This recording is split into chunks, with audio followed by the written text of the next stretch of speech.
প্রশ্নই আসে না। ভালো অর্ধেকে বাসি, বিয়ে করলেও ওকেই করব। জানো, আমি একজনকে প্রচণ্ড ভালোবাসি। তাহলে বাবা মাকে বল। বলতাম, কিন্তু সেই না করেছে। বেকার সে। কোন মুখ নিয়ে যেত সে মা বাবার কাছে? তার সাথে দেখা করে কথা বলতে পারলে ভালো হতো। আমি একটু বাইরে নিয়ে যেতে পারবে? আচ্ছা, দেখছি বিষয়টা। তুই মন খারাপ করিস না। জি, শেহজাদ আয়াত বলছেন? ফোনের ওপাশ থেকে আসা প্রশ্নের জবাবে হ্যাঁ বলে আয়াত। সাথে সাথেই ফোনের বিপরীত পাশ থেকে ব্যক্তিটি বলে সে জুইয়ের মামাতো ভাই নীল বলছে। জুইকে নিয়ে সে আজ বিকালে আয়াতের কাছে আসবে। জুই তার সাথে কথা বলতে চায়। আয়াত লোকেশন জিজ্ঞাসা করে।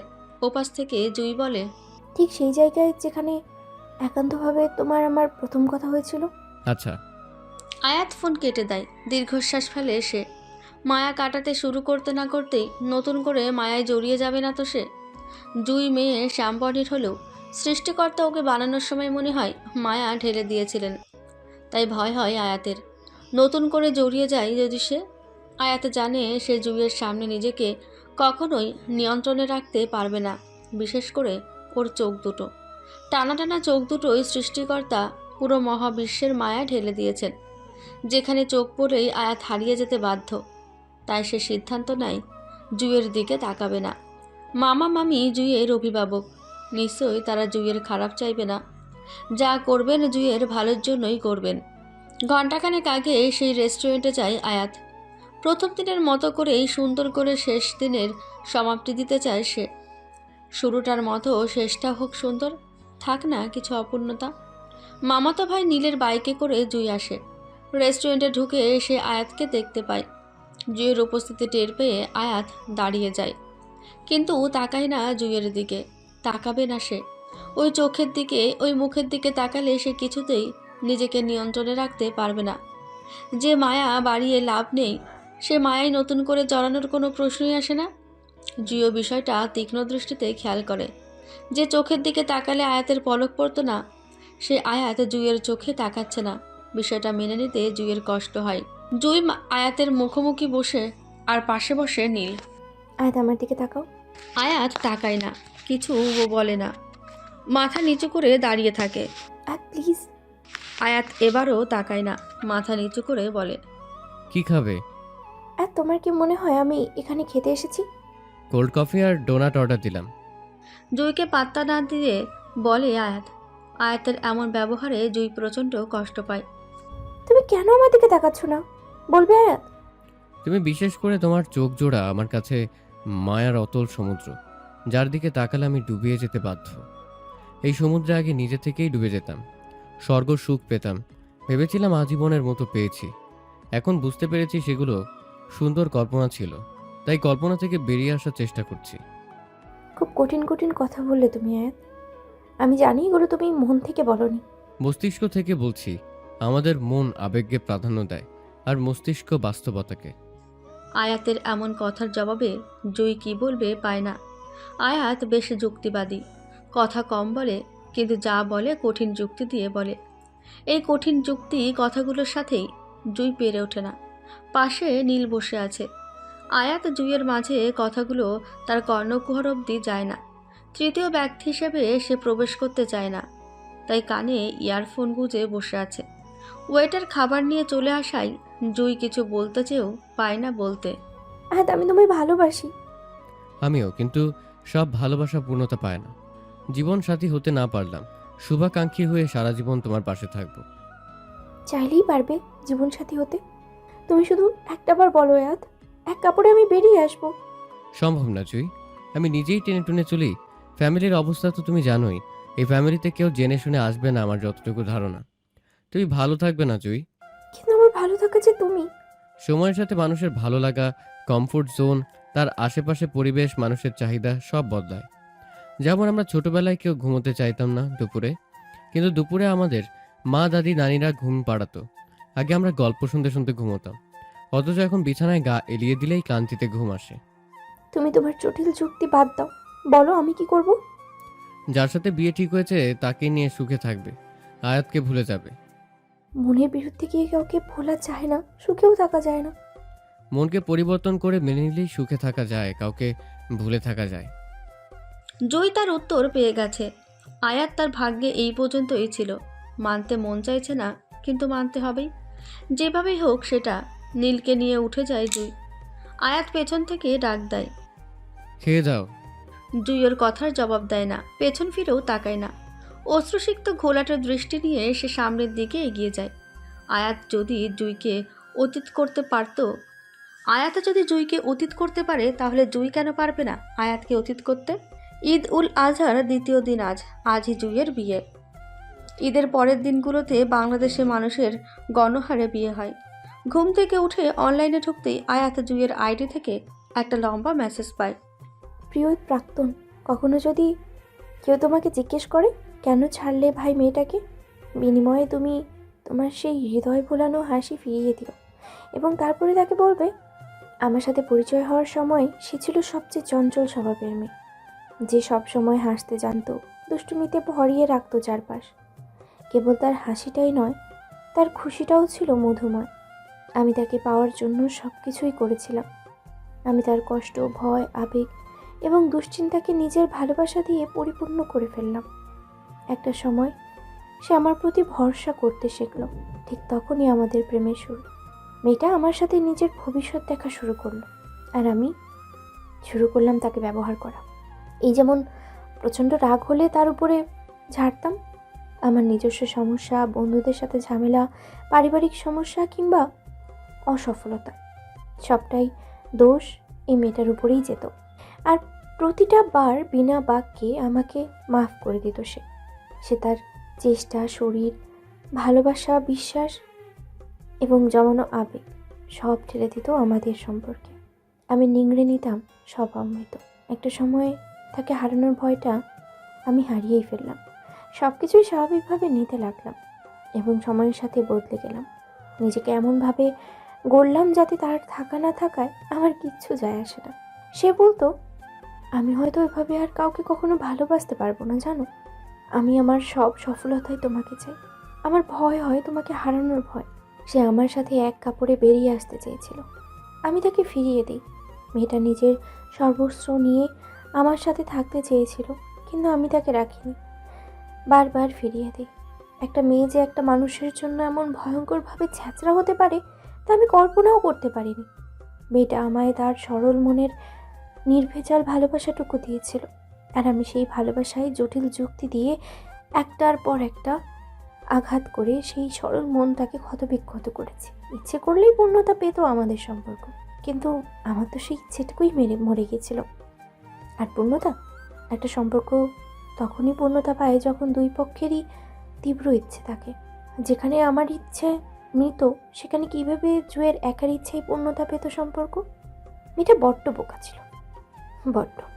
আয়াত দীর্ঘশ্বাস ফেলে মেসেজটা পড়ে। জুইয়ের কথাটাই হয়তো সত্যি, মরে গেছিল আয়াতের ইচ্ছা, তাই অপূর্ণ থেকে গেল একটা মিষ্টি সম্পর্ক। কতটা কষ্ট পাথর চাপা দিয়ে জুই এইগুলো লিখেছে তা অনুভব করছে আয়াত। এটাই শেষ অনুভূতি জুইয়ের জন্য।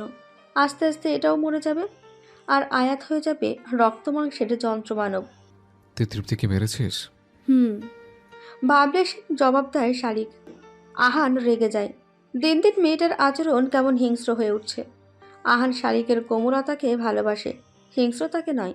ধমক দিয়ে বলে, কেন মেরেছিস? যদি মরে যেত? মরলে মরো তো, আমার কি তাতে? জেলের ঘানি টানতে খুব শখ হয়েছে না? কেন মেরেছিস ওকে? আচ্ছা, আমার দিকে যদি কোনো ছেলে তাকায় তাহলে তুমি তাকে কি করবে? চোখ উপরে ফেলে দেব। শালিক রহস্যময় হাসি দেয়। ভ্যানিলা ফ্লেভারের কর্নেটো আইসক্রিমের ঠোঁটের আলতো স্পর্শ মুখে তুলে খেতে খেতে বলে, তৃপ্তির ভাগ্য ভালো, ওর চোখ উপরে দেইনি আমি, কয়েকটা চড় মেরেছি। কে যেন মেরেছিস বলবি না? আমার বয়ফ্রেন্ডের দিকে নজর দিবে, ওকে মারবো না তো কি করব?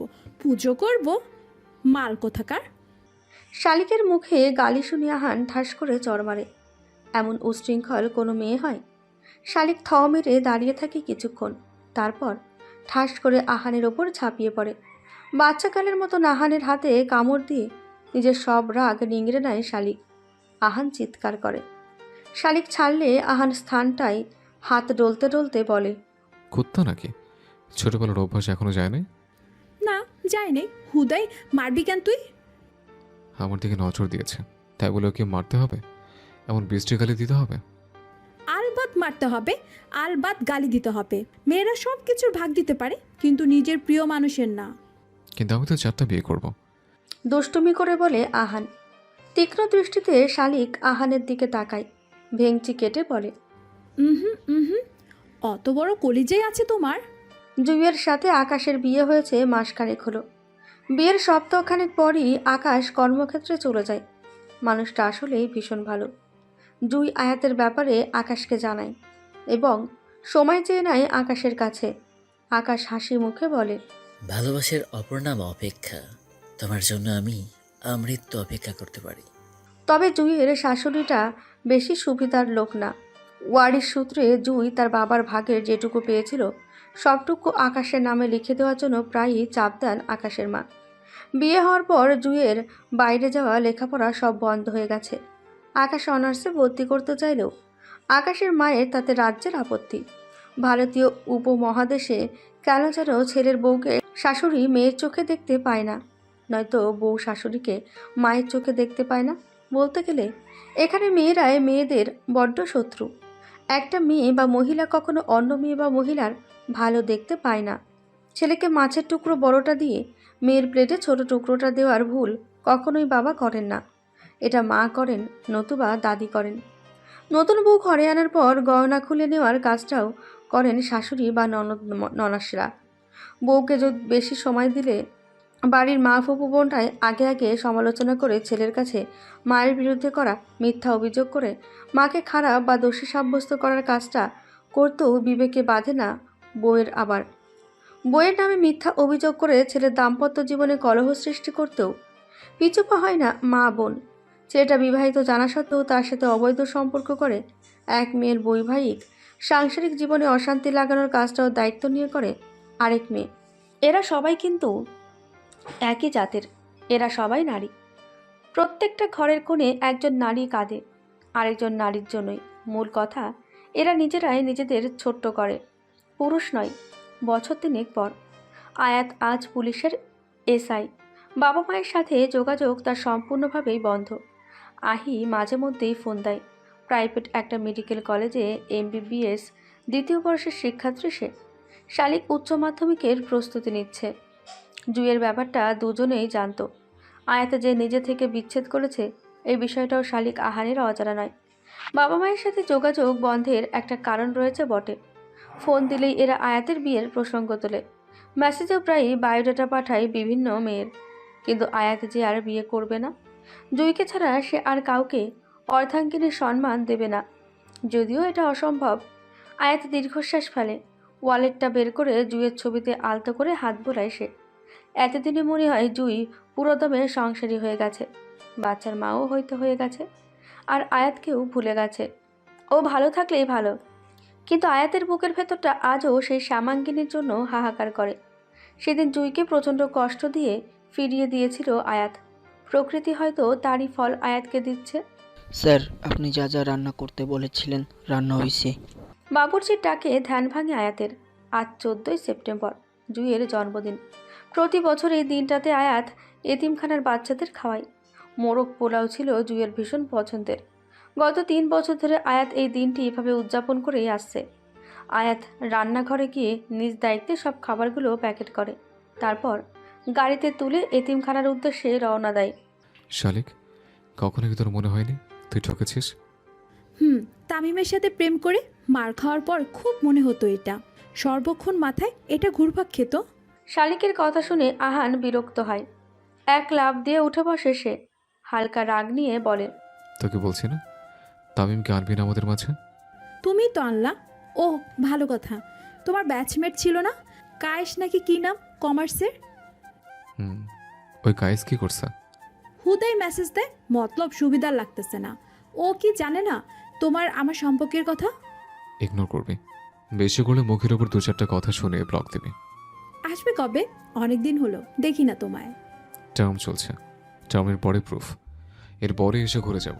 তোর পড়াশোনার খবর কি? তুমি বয়ফ্রেন্ড, তুমি রোমান্টিক কথা বলবা, তুমি কেন পড়াশোনার কথা জিজ্ঞাসা করবা? রেগে গিয়ে বলে শালিক। পড়াশোনায় আজকাল তার একটুও মন বসে না। শিক্ষা বোর্ডকে যদি গিয়ে বলতে পারত এতদিন যা পড়ছি তার উপর একটা সার্টিফিকেট দিয়ে দেন জায়গা। আহানও আগে ভীষণ ছন্নছাড়া ছিল এই পড়াশোনার ব্যাপারে। হঠাৎ কি থেকে কি হয়ে গেল, এখন পড়াশোনা ছাড়া কিচ্ছু বোঝে না। A+ না পেলে ব্রেকআপেরও হুমকি দিয়েছে আহান শালিককে। এমন বয়ফ্রেন্ডও কি হয়? ইন্টারমিডিয়েট পরীক্ষার পরপরই শালিকের বিয়ের কথা ভাবতে লাগেন মিসেস শান্তা আর শালিকের বাবা। তামিমের সাথে পালিয়ে যাওয়ার মাসুল যে এতদিন পর এভাবে দিতে হবে শালিক কল্পনাও করেনি। এক কান দু কান করে খবরটা আহানের কানেও পৌঁছায় এবং সে সরাসরি শালিকের মাকে নিজের সিদ্ধান্ত জানায়। কিন্তু শালিকের মা নিজের সিদ্ধান্তে অটল। সে কিছুতেই ননাসের ছেলের কাছে নিজের মেয়েকে দেবেন না। মায়ের চেয়ে কোনো অংশে কম না মিসেস লাকি, বরং এক কাটি উপরে। ওই সংসারে গেলে শালিক দুনিয়াতেই জাহান্নামের অনুভূতি পেয়ে যাবে। জেনে শুনে এমন সংসারে তিনি মেয়েকে দেবেন না। আহানকে তিনি সোজাসাপটাভাবে এর কারণ বলে দেন। কিন্তু আহানও যে নাছোড়বান্দা, সে শালিককে নিয়েই ছাড়বে। আইটেম বাদ দিয়েই সে চলে আসে। জিদ ধরে শালিককে বিয়ে করে না নেওয়া পর্যন্ত সে ফিরবে না। এদিকে মিসেস লাকিও শালিককে আনতে নারাজ। আশরাফ সাহেব আহান দুজনকেই ছেলের চোখে দেখেন অবশ্য। আয়াতের চুল দাড়িতে পাক ধরতে শুরু করেছে, তার বিয়ের খবর নেই।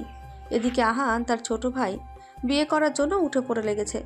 বড় ছেলের বিয়ে না করিয়ে ছোট ছেলেকে বিয়ে করাবেন, বিষয়টা সমাজও ভালো চোখে দেখবে না। সকালে চা খেতে খেতে নিউজ পেপার পড়ছিলেন আশরাফ সাহেব। এমন সময় আহান আসে। বাবার কাছে তার রাজ্যের আবদার। আশরাফ সাহেব চায়ে চুমুক দিয়ে বলেন, কিছু বলবি? আম্মুকে বোঝাও না। কি বোঝাবো বল? বড়টাকে বিয়ের কথা বলি বলে যোগাযোগ করে না, আর তুই এমন বিয়ে পাগলা হয়েছিস। ভাইয়া কখনো বিয়ে করবে না আব্বু। তোমরা জানোই না বিয়ের কথা বলে তোমরা নিজেদের অজান্তে ওকে কথা আঘাত করো। উদাস গলায় বলে আহান। আশরাফ সাহেব নড়ে চড়ে বসেন। কৌতূহল নিয়ে ছোট ছেলেকে বড় ছেলের বিয়ে না করার কারণ জিজ্ঞেস করেন। আহান দীর্ঘশ্বাস ফেলে বলে, জুই নামের একটা মেয়ের সাথে ভাইয়ের সম্পর্ক ছিল 1.5 বছরের। পরে মেয়েটার বিয়ে হয়েছে। এখানে ভাইয়েরও অবশ্য দোষ ছিল। মেয়েটা থাকতে চেয়েছিল, ভাইয়া তাকে রাখেনি, ফিরিয়ে দিয়েছে বারবার ভাইয়া তাকে। তো ওই জুই বাদে আর কোনো মেয়ে নাই নাকি দুনিয়ায়? জুয়ের থেকে সুন্দর মেয়ে এনে দেবো ওকে। পৃথিবী সমাজের চোখে না জুই আপু সুন্দর ছিল, না সুন্দর ছিল তার কপাল। জন্মের আগে বাবা আর জন্মের পরে মা মারা যায়, অথচ সে অভাগীটার মধ্যে ভাই নিজের সুখ শান্তি খুঁজে পেয়েছিল। প্লিজ আপ, তুমি ভাইয়াকে বিয়ের কথা বলে কাটাকে নুনের ছিটা দিবে না। আহান খেতে আয়। মায়ের ডাকে বাবা পুত্রের ভাবনা ছেদ ঘটে। আহান ডাইনিং টেবিলের চেয়ারে গিয়ে দাঁড়ায়। গম্ভীর গলায় বলে, আমার আনা না আনায় কি আসে যায়, শান্তাই তো বলেছে দেবে না ওকে। না দেওয়ার মূল কারণ তুমি। তুমি শোনো রাখো, তুমি শোনো রাখো, আর তুমি তোমার ভাই বউকে বড় রাখো। আমি শালিককে বিয়ে করব, আর পারলে ওকে নিয়ে পালিয়ে বিয়ে করব। তোমরা মানো আর নাই মানো, বলে দিলাম, সিদ্ধান্ত তোমাদের। পালিয়ে গেলে তোমাদের সম্মান কমবে বই কি বাড়বে না। কথাটা বলে আহান হু হু করে বেরিয়ে যায়। আজ 4 মাস পর আকাশ এসেছে। জুই আকাশের মধ্যে স্বামী স্ত্রীর সম্পর্ক না থাকলেও দুজনে বেশ ভালো বন্ধু।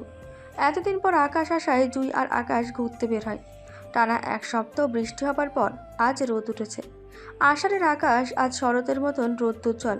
সাদা মেঘ হাওয়ায় ধীর গতিতে ভেসে বেড়াচ্ছে। নদীর পাড় ঘেঁষে থাকা পার্কটায় শীতল বাতাস বইছে। পাশাপাশি বসে আকাশ জুই। জুইকে স্পর্শ করার অধিকার আকাশকে জুই দেয়নি, তাই দূরত্ব বজায় রেখে চলারই চেষ্টা করে আকাশ। কিন্তু প্রশ্ন করার অধিকার তো দিয়েছে। আকাশের খুব জানতে ইচ্ছে করে, এই 3 বছর পরও কি আয়াতের জন্য অনুভূতিগুলো জুইয়ের মনে জীবন্ত আছে, না মরে গেছে। জুই, হ্যাঁ বলো। তুমি কি এখনো আয়াতকে? ভালোবাসি। আমৃত্যু ওর জন্য আমার অনুভূতিগুলো জীবন্তই থাকবে। তবে তোমার জন্য সেই অনুভূতিগুলোকে জীবন্ত সম্মতি দেওয়ার চেষ্টায় আছি। তুমি চাইলে ফিরে যেতে পারো আয়াতের কাছে। থাকতে তো কম চাইনি, ফিরিয়ে দিয়েছিল। এত বছর পরে ওর কাছে গিয়ে তোমার নিজেকে ছোট করার মানে হয় না। তবে কি করবে? অপেক্ষা করো আর কিছুদিন, শীঘ্রই ওর জন্য আবদ্ধ অনুভূতিগুলোকে জ্যান্ত কবর দেব। তুমি আবার জন্ম নিও, আমি তোমায় আবার ভালোবাসবো, আবার তোমায় প্রেমে পড়বো। গ্যালারিতে থাকা জুইয়ের ছবি দেখতে দেখতে অজান্তেই এই কথাটা বলে ফেলে আয়াত। আজ কতগুলো দিন হলো জুইয়ের সাথে কথা হয় না।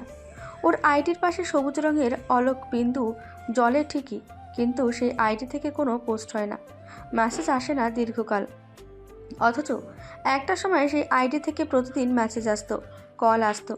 সংসার জীবনে ব্যস্ত হয়ে গিয়েছে হয়তো। ওয়াইফাই অন থাকে হয়তো অনলাইনে দেখায়। আচ্ছা, ওর ছেলে হয়েছে না মেয়ে? মেয়ে হলে নিশ্চয়ই জুয়ের মতোই হয়েছে। জুয়ের সাথে আয়াতের শুরুটা যেমন ঝড়ের গতিতে হয়েছিল, শেষটাও তেমনই হয়েছে। খুব অল্প সময়ই পেয়েছে দুজনা। এই জন্মের অপূর্ণতাগুলো না হয় পরের জন্মে পূরণ করে নেওয়া যাবে। যদিও ইসলাম ধর্মে পুনর্জন্ম বলে কিছু নেই, এখানে পুনর্জন্ম বলতে শুধু কেয়ামতকেই বোঝানো হয়। তবুও আশায় বাজে চাষা। কিছু একটা বলে তো অবাধ্য মনকে সান্ত্বনা দিতে হবে। আয়াত দীর্ঘশ্বাস ফেলে। জুইকে পুড়ে থাকার জন্য কাজের চাপ সে বাড়িয়ে নিয়েছে। মানুষ বলে না যে সে তার প্রিয় মানুষকে ছাড়া থাকতে পারবে না, এটা ভুল বলে এবং সম্পূর্ণ আবেগের বশেই বলে। ব্যস্ততা, কাজের চাপ থাকলে প্রিয় মানুষকে দিব্যি ভুলে থাকা যায়। জীবনও তার আপন গতিতে চলে, কিন্তু অবসরে ওই অবাধ্য জেদি মনটা থেমে যায়। তখন বুকের ভেতর তীব্র হাহাকার শুরু হয়। মনে হয় এই শ্বাস বন্ধ হয়ে মারা যাব। হৃদস্পন্দনও তখন অস্বাভাবিকভাবে বেড়ে যায়।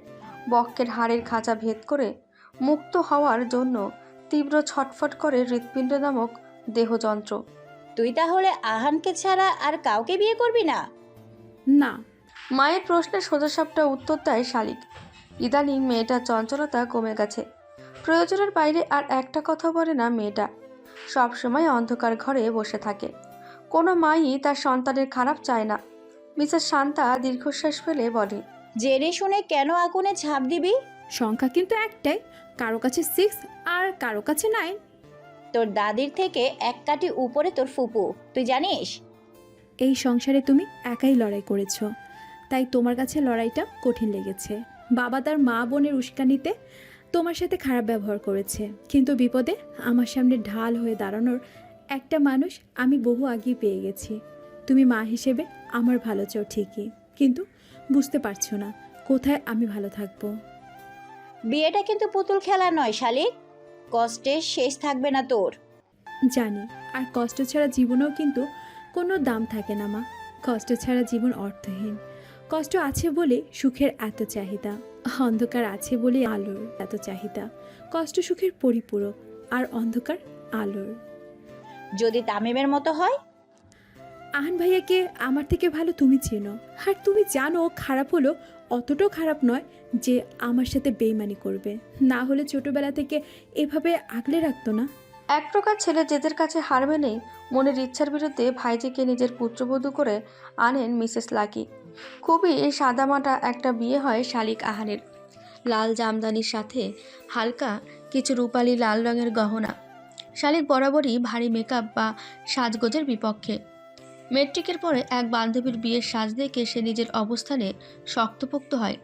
লুজ পাউডারের প্রভাবে সে শালিকের বান্ধবী তৃষাকে জন্ডিস রোগীর থেকে কোনো অংশে কম লাগছিল না। হুমায়ুন আহমেদের উপন্যাসের নারী চরিত্রদের মতো শালিকের ভুবন বুলানো তেমন রূপ নেই। ফর্সা হলেও শালিকের মুখে ব্রণের দাগের কোনো কমতি ছিল না। সমাজের কাছে এই নিয়ে যে কত কথা শুনতে হয়েছে তার হিসেব নেই। সমাজের মানুষের শালিকের মুখের দাগ নিয়ে হাজারটা সমস্যা থাকলেও আহানের কোনো সমস্যা ছিল না। আহানের কাছে তার প্রেয়সী শশীর অবদান, যাকে দাগেই মানায়, যার সৌন্দর্য দাগেই।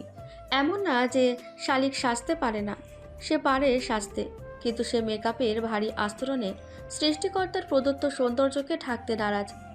বিয়ের দিনও শালিক নিজেকে সম্পূর্ণ সাধারণ রাখে।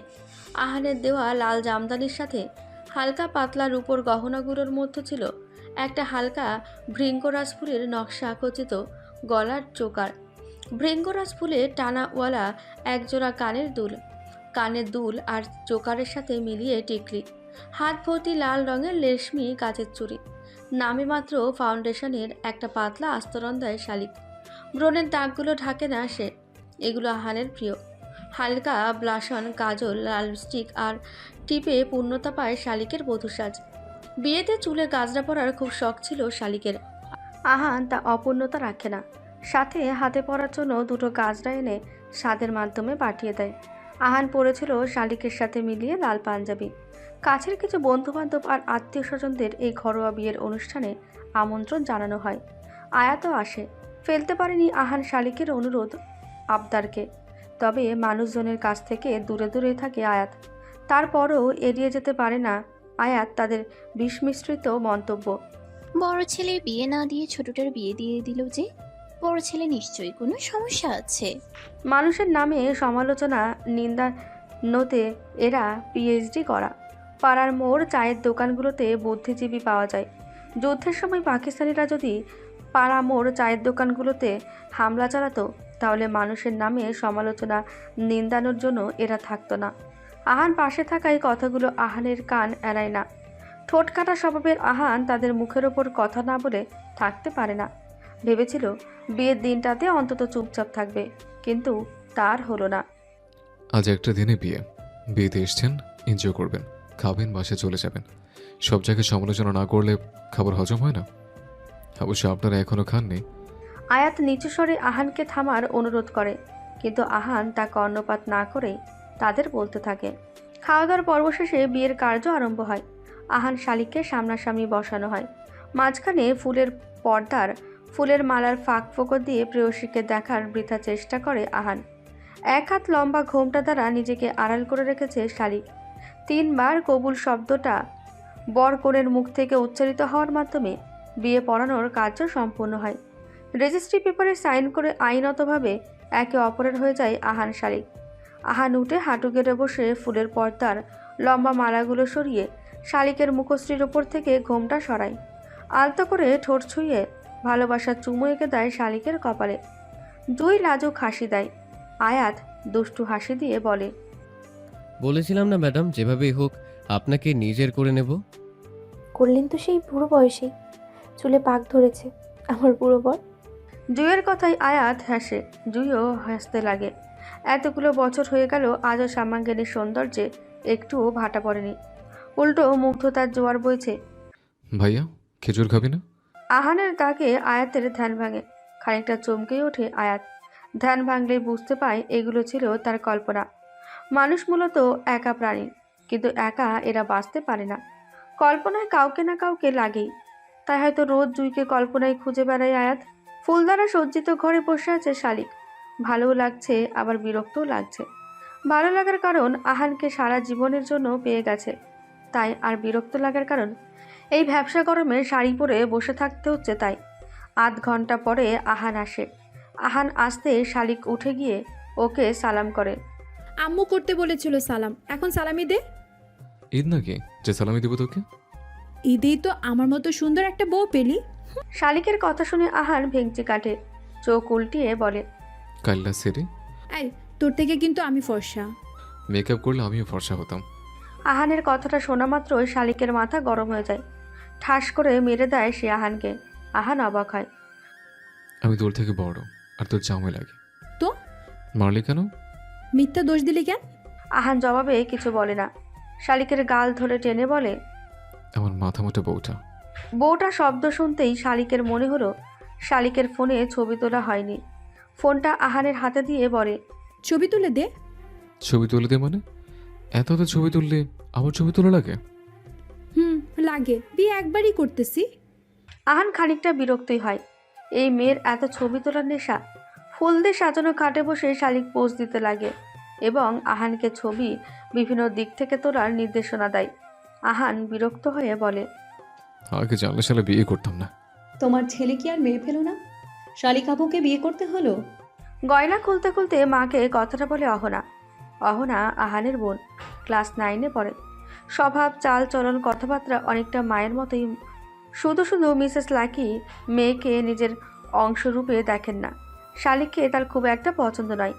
মামাতো বোন হওয়ায় টুকিটাকি কথা বলতো। এখন ভাইয়ের বউ হয়ে গেছে, সারা জীবনের মতো মেয়েটাকে সহ্য করতে হবে। উফ। মা মেয়ে মিলে তাবিজ করেছে নাকি খোদাই জানে। না হলে আমার ওমন ছেলে ওই মেয়েকে বিয়ে করার জন্য পাগল হয়।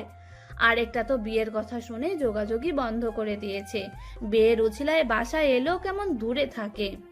তাবিজ করার কথাটা মা ভুল বলনি, করতেও পারে। আসলো মাথায়। শালিকের মধ্যে কি দেখে যে আহান পাগল হলো? না আছে মেয়েটার চেহারা, না আছে অন্য কোনো গুণ, সাদা চামড়ায় আছে শুধু। তাবিজ না করলে আমার ওই ছেলের গলায় ওই মেয়েকে কেমনে ঝোলাতো?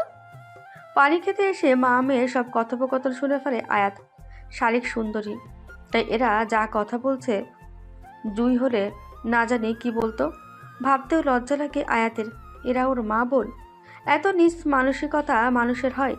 শালিককে বলে রাখতে হবে এদের কথা। ভোর 5:30টার দিকে মেয়েকে ডাক দেয় মিসেস লাকি।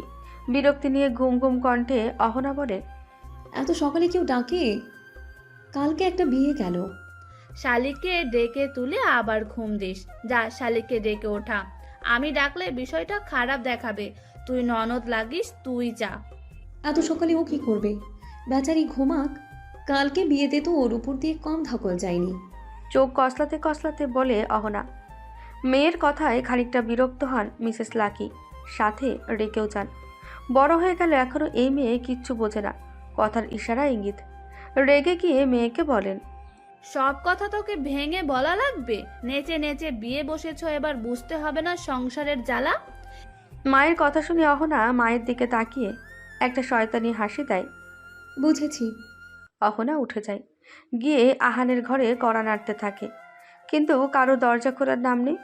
বেশ কিছুক্ষণ কড়া নাড়ার পর আহান উঠে দরজা খোলে। এত সকালে কি? তোর জেনে লাভ নেই, তোর বউকে ডাক। বল তুই।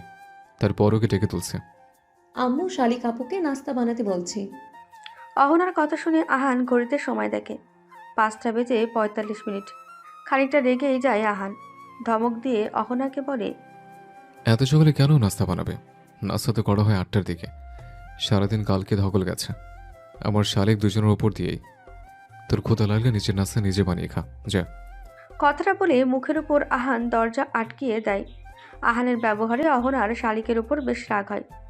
বিয়ে করতে না করতেই ভাইকে বধ করে ফেলেছে। কিভাবে বউয়ের হয়ে কথা বলে মুখের উপর দরজা মেরে দিল। রাগে গজগজ করতে করতে নিজের ঘরে ফিরে যায় অহনা। মেয়েকে দেখতেই মিসেস লাকি শালিক উঠেছে কিনা জিজ্ঞাসা করেন। অহনা উচ্চস্বরে মাকে বলে, তোমার ছেলেকে যেভাবে বশ করেছে তাতে মনে হয় না নবাব নন্দিনী কোনো কাজ করবে সংসারের। কি হয়েছে? কি আর হবে? বউকে কাজ করতে হবে শুনে তোমার ছেলে কথা শুনিয়ে মুখের ওপর দরজা লাগিয়ে দিল। 9টার দিকে আহানের ঘুম ভাঙে। উঠে দেখে শালিক গভীর ঘুমে আচ্ছন্ন। মানুষ ঘুমালে ত্বকের লোমকূপ থেকে তৈলাক্ত পদার্থ নির্গত হয়, যার কারণে মানুষের মুখে তৈলাক্ত ভাব আসে। শালিকের মুখেও তৈলাক্ত ভাব এসেছে, কিন্তু তাতেও তার সৌন্দর্যের একটুও ভাটা পড়েনি।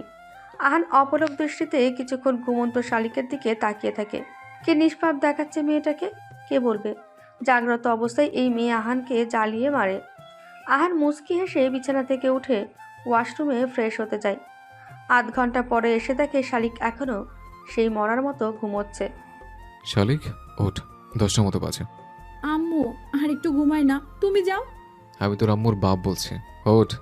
হালকা ধমক দেয় আহান। ধমক শুনে শালিক আল্লাহ গো বলে লাফ দিয়ে ওঠে। এমন লাফ দিয়ে উঠলে যে? ও তুমি, আমি ভাবছি আম্মুর মরা বাপ আমায় নিতে এসেছে। তোকে নিতে এসছে মানে?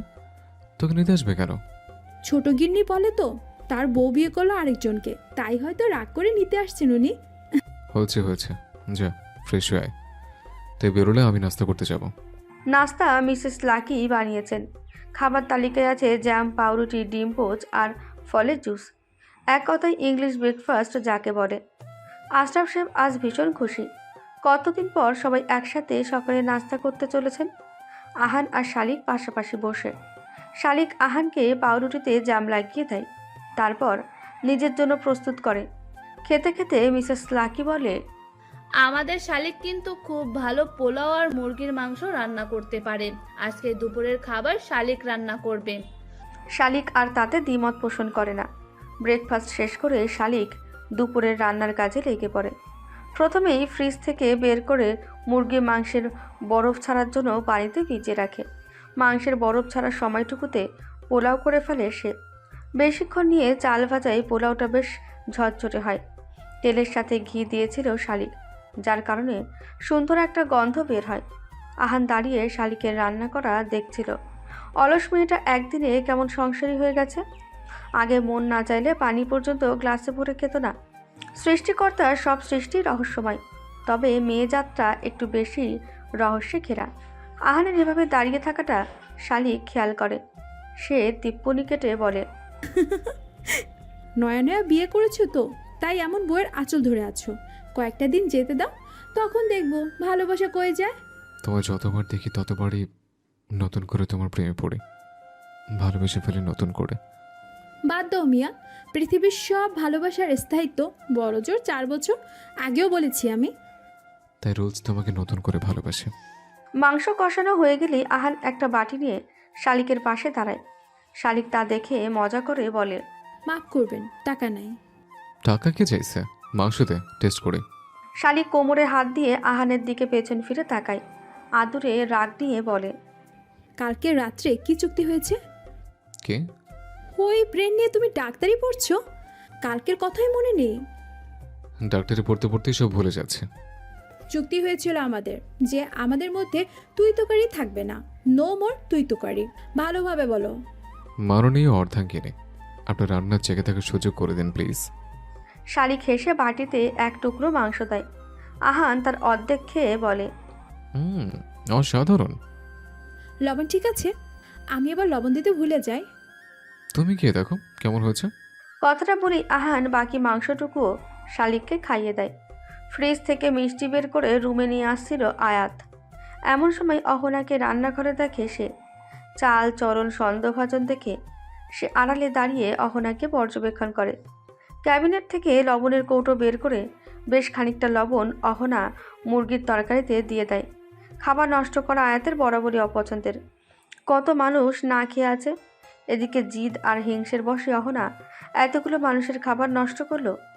আয়াত নিজের ঘরে না গিয়ে আহারের ঘরে যায়। আহান তখন ফোনে ব্যস্ত। আয়াত গিয়ে খাটে বসে। শালিক কই?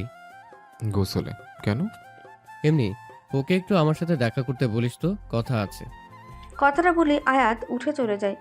ঘণ্টাখানেক পর শালিক বের হয়। আহান শালিককে আয়াতের কথা জানায়। শালিক দেরি না করে আয়াতের ঘরে যায়। ভাইয়া ডাকছিলে? হুম, রান্নাঘরে চল একটু। কেন? গেলেই বুঝতে পারবি। আয়াত রান্নাঘরে গিয়ে একটা চামচে করে তরকারির কিছু ঝোল শালিককে খেতে দেয়। শালিক খায় না। তীব্র আত্মবিশ্বাসের সাথে বলতে থাকে, নিজের রান্না এভাবে খেলে তো বাকিরা খেতেই পারবে না ভাইয়া। না খেলে খাওয়া তো দূরে থাক, মুখেও তুলতে পারবে না কেউ। খা। শালিক খায়। মুখে তোলা মাত্রই চেহারার ভাবভঙ্গি বদলে যায়। আয়াত ওর মুখের ভঙ্গিমা দেখে মুখ টিপে হাসে। দৌড়ে বেসিনের কাছে ছুটে যায় শালিক। কুলিকুচি করে আবার রান্নাঘরে আসে। এত লবণ আসলো কোথা থেকে? ঘর শত্রু। এখন এতগুলো তরকারি কি করব? খাবার জিনিস নষ্ট করব ফেলে দিয়ে? আয়াত হাসে। হাসতে হাসতে জগের অনেকটা পানি তরকারিতে ঢেলে দেয়। শালিকের তা দেখে মাথায় হাত। এটা তুমি কি করলে ভাইয়া? ঝটপট কটা আলু কেটে দে তো আমায়। কেন? যা করতে বলছি কর, হাতে সময় নেই, একটু পরেই গেস্টটা চলে আসবে। শালিক আয়াতের কথা মতো আলু কেটে দেয়। আয়াত আলুগুলো তরকারিতে দিয়ে তরকারিটা জাল দিতে লাগে। ঝোল খানিকটা শুকিয়ে গেলে দুইজন আবার চেখে দেখে নোনতা ভাব কিছুটা কমেছে। বেশি জাল দিলে আবার মাংস গলে যাবে। তৎক্ষণাৎ শালিকের মাথায় একটা বুদ্ধি আসে। আচ্ছা, এখানে একটু দুধ ফেটিয়ে দিলে কেমন হয়? চোরাই পদ্ধতিতে বাটার মিল্ক চিকেন কারি। শালিক ফ্রিজ থেকে দুধ বের করে মাইক্রোওভেনের খানিকটা গরম করে দিয়ে লেবুর রস দেয়। দুধ খানিকটা ফেটে যায়। তারপর দুধটুকু তরকারিতে ঢেলে দেয়। 2-4 মিনিট জাল দিয়ে নামিয়ে দেয়। চামচে করে একটু ঝোল নিয়ে শালিক আয়াত দুজনই স্বাদ চাখে। না, এবার সব ঠিক আছে। খাবার মুখে নিয়ে সবাই শালিকের রান্নার প্রশংসা করতে দেখে মিসেস লাকি আর অহনার মনে খুঁতখুঁতানি সৃষ্টি হয়। তরকারিতে এত লবণ দেওয়ার পরেও সেভাবে কারোর প্রতিক্রিয়া দেখা যাচ্ছে না কেন? মিসেস লাকি রাগী চোখে মেয়ের দিকে তাকায়। বিশ্বাস করো আম্মু, আমি অনেক লবণ দিয়েছিলাম, নিজে চেখেও দেখেছি। ফিসফিসিয়ে বলে অহনা। মা মেয়ের কানাকানিটা বেশ ভালোই উপভোগ করে শালিক। মুখ টিপে হাসতে থাকে। দূর থেকে মা মেয়ের তা দেখে সর্বাঙ্গে তীব্র জরুরি সৃষ্টি হয়, যদিও তা মনের জ্বালা নামেই পরিচিত। দুই পরিবার এক হয়েছে আজ, তাই 2 ধাপে খাওয়ার আয়োজন করা হয়েছে। ছেলেদের খাওয়ার পর্ব শেষ হলে মেয়েরা বসে। কাছ থেকে তরকারির রং দেখেই অহনার চোখ ছানা বড়া। কেমন একটা সাদা সাদা ভাব এসেছে তরকারিতে, অথচ লবণ মেশানোর সময় তা ছিল টকটকে লাল। অহনা জোরপূর্বক স্বাভাবিক কণ্ঠ নিয়ে বলে, তরকারির রং এমন কেন ভাবি? বাটার মিল্ক চিকেনের রং এমন হয় রায়বাগিনী ননদিনী। খানিকটা ঠেস মেরেই বলে শালিক। খাবার মুখে তুলে মা মেয়ের চোখ কপালে উঠে যায়। এত সুস্বাদু রান্না তারা আগে কখনো খায়নি, এই জন্য নয়, লবণ দেওয়া তরকারির স্বাদ এমন সুস্বাদু হয় বেশি অবাক হয় মা মেয়ে। তুই আসলেই লবণ দিয়েছিলি? তোমার কসম আম্মু। উল্টাপাল্টা কসম কাটবি না, তোর জন্য আমি মরতে পারবো না। মিসেস লাকির কথা শেষ হতে না হতেই ট্রেতে মগ ভর্তি চা আর পিরিচে সাজানো বিস্কুট নিয়ে হাজির হয় শালিক। অপ্রস্তুত অবস্থায় শালিককে দেখে মা মেয়ে দুজনেই চমকে যায়। ট্রেটা ড্রেসিং টেবিলের ওপর রেখে বলে, জাস্ট হার ফুপি, সরি শাশুড়ি মা, সে অনেকগুলো লবণ দিয়েছিল, কিন্তু কি আর করার, আপনি ভুলে গেলেও কি আর আমি ভুলি? আমরা তো একই গুদামের চাল খেয়ে বড় হওয়া মেয়ে, তাই না? আপনিও যে বংশের মেয়ে, আমিও সেই বংশের। আপনি ডালে চললে আমি চলি পাতায় পাতায়। কথাটা বলে কৃত্রিম হাসি দেয় শালিক। অহনা ভেঙচি কেটে বলে, তার নমুনা দেখলাম, ভাইয়াকে কালো জাদু করে বশ করেছো। আচ্ছা, আমার জামাইকে করেছি বস, তোর জামাইকেও বসে এনে দিবনি, শুধু বিয়ে কর তুই। শালিক এই কথা বলা মাত্রই অহনা কেঁদে দেয়। নাকা কান্নায় বলা চলে। কাঁদতে কাঁদতে বলে, দেখেছো আম্মু, আসতে না আসতেই আমায় বিদায় করার জন্য উঠে পড়ে লেগেছে। তোমার অভিনয় হয়নি, তুমি আউট। গম্ভীর ভাব ধরে বলে শালিক। অহনার ন্যাকা কান্নার মাত্রা আরও বেড়ে যায়। মিসেস লাকি মেয়ের মাথায় হাত বুলিয়ে মেয়েকে সান্ত্বনা দেওয়ার মিথ্যা চেষ্টা করে। শালিক কোনোটা আমলে নেয় না, নিজের ঘরের দিকে পা বাড়াতে থাকে। গরম গরম চাটা খেয়ে ফেলার অনুরোধ রইল, চা খেলে ভেতরে সব প্যাচ ছেড়ে যায়। মা মেয়ে দুজনে রক্তচক্ষু নিয়ে শালিকের যাওয়ার পানে চেয়ে রইল। ট্যাকস ট্যাকস করে কিভাবে কথা শুনিয়ে গেল। কিন্তু বড় কথা তো সেটা না। বড় কথা হলো শালিক লবণ দেওয়ার বিষয়টা জানলো কিভাবে, আর জানলই বা কিভাবে যে লবণটা অহনাই দিয়েছে। বিয়ের এতগুলো বছর হয়ে গেল আপা, জয় তো খুশির খবর দেয় না, ওর সমস্যা আছে নাকি আপা? ফোনের এপাশ থেকে জুইয়ের মামিকে কথাটা বলে জুইয়ের শাশুড়ি। রান্না শেষে ঘরে যাওয়ার সময় কথাটা শুনে ফেলে জুই। আড়ি পাতা যদিও খারাপ স্বভাব, তারপরেও সে দরজার আড়ালে দাঁড়িয়ে সব কথায় শুনে নেয়। শাশুড়ির কণ্ঠ বলে দিচ্ছে জুইকে তিনি ভালো চোখে দেখছেন না। জুইয়ের চরিত্রে দাগ ফেলতেও তিনি দ্বিধাবোধ করছেন না, অথচ তিনিও একজন মেয়ে। তিনি জানেন চরিত্র, সম্মান, ইজ্জত মেয়েদের কাছে নিজেদের জীবনের চাইতেও বড়। জুই দীর্ঘশ্বাস ফেলে ঘরে চলে যায়। দীর্ঘ 5 মাস পর আকাশ এসেছে ঈদে ছুটি কাটাতে। ঘরে এসে জুই ধপ করে বসে পড়ে। প্রিয়তমার এহেন আচরণে উদ্বিগ্ন হয়ে জুইয়ের কাছে যায় আকাশ। কি হয়েছে তোমার, এমন দেখাচ্ছে কেন? আমার এখন কি করা উচিত আকাশ? না পারছি আমি আয়াতকে নিজের মন থেকে সরিয়ে নিতে, না পারছি তোমার প্রাপ্য তোমায় বুঝিয়ে দিতে। তোমার মন যা চাই তাই করবে। মন তো আয়াতকে চায়, আর মস্তিষ্ক তোমার পক্ষ হয়েই কথা বলে। তো চলো, আমি নিজে তোমাদের বিয়ে দিয়ে দেব। কখনোই না। আয়াত বলেছিল মনকে গুরুত্ব কম দিতে। আমাদের মন আবেগকে প্রাধান্য দেয়, আর মস্তিষ্ক বাস্তবতাকে। আর আয়াত কি আমার জন্য বসে আছে নাকি? দেখো গে, বিয়ে করে বাচ্চার বাপ হয়ে গিয়েছে। আমার মতো ধুকে ধুকে কষ্ট পাওয়ার মানুষও নয়। সৃষ্টিকর্তা বোধ হয় ওর ভাগের কষ্টগুলো আমায় দিয়ে দিয়েছেন। দীর্ঘশ্বাস ফেলে জুই। আকাশ কিছু বলে না, ভাষা খুঁজে পায় না বলার। খানিকক্ষণ বাদে জুই আকাশের অনেকটা কাছে গিয়ে বসে। আকাশ চমকে যায়। করুণ দৃষ্টিতে আকাশের দিকে তাকিয়ে জুই বলে, আকাশ, তোমার কাঁধে আমি মাথা রাখতে পারি? আকাশ অনুমতি দেয়। জুই আকাশের কাঁধে মাথা রেখে চোখ বন্ধ করে। চোখে মুখে তার প্রশান্তির ছাপ জেগে ওঠে। পরম আয়েসে জুই বলে, জানো, এভাবে আমি প্রথম মাথা রেখেছিলাম আয়াতের কাঁধে, অন্যরকম একটা শান্তি পেয়েছিলাম। আজ তোমার কাঁধে মাথা রাখলাম, সেই শান্তি পাইনি, পাবো না হয়তো, কিন্তু আরেকটা অন্যরকম শান্তি পাচ্ছি। চাপা কান্না নিয়ে বলে জুই। আকাশ এইবারও কিছু বলে না। জুইয়ের মাথার উপর মাথা রেখে সেও পরম আয়েসে চোখ বন্ধ করে। জুই আবারও চাপা কান্না নিয়ে বলে, জানো আকাশ, আজ যাবার পর নিজেকে যেমন গুরুত্ব অভাগী মনে হয়, ঠিক তেমনই তোমায় স্বামী হিসেবে পাওয়ার পর ভাগ্যবতীও মনে হয়। তুমি বলেই আমায় এত সময় দিয়েছো। অন্য কেউ হলে সময় তো দূরে থাক, প্রথম দিনই জবরদস্তি করতো আমার সাথে, অন্যথায় ডিভোর্স দিত। শ্রাবণের মেঘাচ্ছন্ন বিকেল। আয়াত ঘরে জানালার কাছে দাঁড়িয়ে সিগারেট টানছে। এমন সময় দরজায় শালিক টোকা দেয়। আয়াত পিছন ফিরে শালিককে দেখতে পায়। ভাইয়ের ঘরে আসবি, দরজায় টোকা দেওয়ার কি আছে? ভদ্রতা এটা। শালিকের কথা শেষ হতে না হতেই আহানের আগমন ঘটে। হাতে ট্রে, 3টে মগে কফি। আহান শালিক আয়াতের হাতে কফির মগ দিয়ে নিজেরটা বুঝে নেয়। আয়াত আহানকে সিগারেটের অফার দেয়। আহান মুচকি হাসে। ভাইয়া ডাক্তারে পড়তেছে, আর মেডিকেল স্টুডেন্টদের স্মোকিং করা ঠিক না। আই থিঙ্ক প্রফেশনের সম্মান রক্ষার্থে বাদ দিয়েছে। আয়াত কিঞ্চিত হাসে। শালিক কফির মগে চুমুক দিয়ে বলে, ভাইয়া টিরিং কুই চু মাছ। কেন? আমি না থাকলে সেদিন চরম বেয়াজ্জতির শিকার হতাম। শালিকের কথা শুনে আয়াত উকিঝুঁকি মারে, যে কেউ শুনছে নাকি ওর কথা। আয়াতের কর্মকাণ্ড দেখে আহান শালিক এক পাশাতে হেসে ওঠে। চিল ভাইয়া, আম্মু রহনে পার্লারে গেছে আর আম্মু ফ্যাক্টরিতে। ভাইয়া তোর মনে আছে আগে আমরা দুজন ঘন্টার পর ঘন্টা আড্ডা দিতাম? সারাদিনে কি হচ্ছে তুমিও বলতে, আমিও বলতাম। আয়াত মুচকি হাসে। আয়াত এমনিতেই চুপচাপ স্বভাবের। জুয়ের চলে যাওয়ার পর আরও চুপচাপ হয়ে গেছে। গুলি মেরেও মুখে বুলি ফোটে না।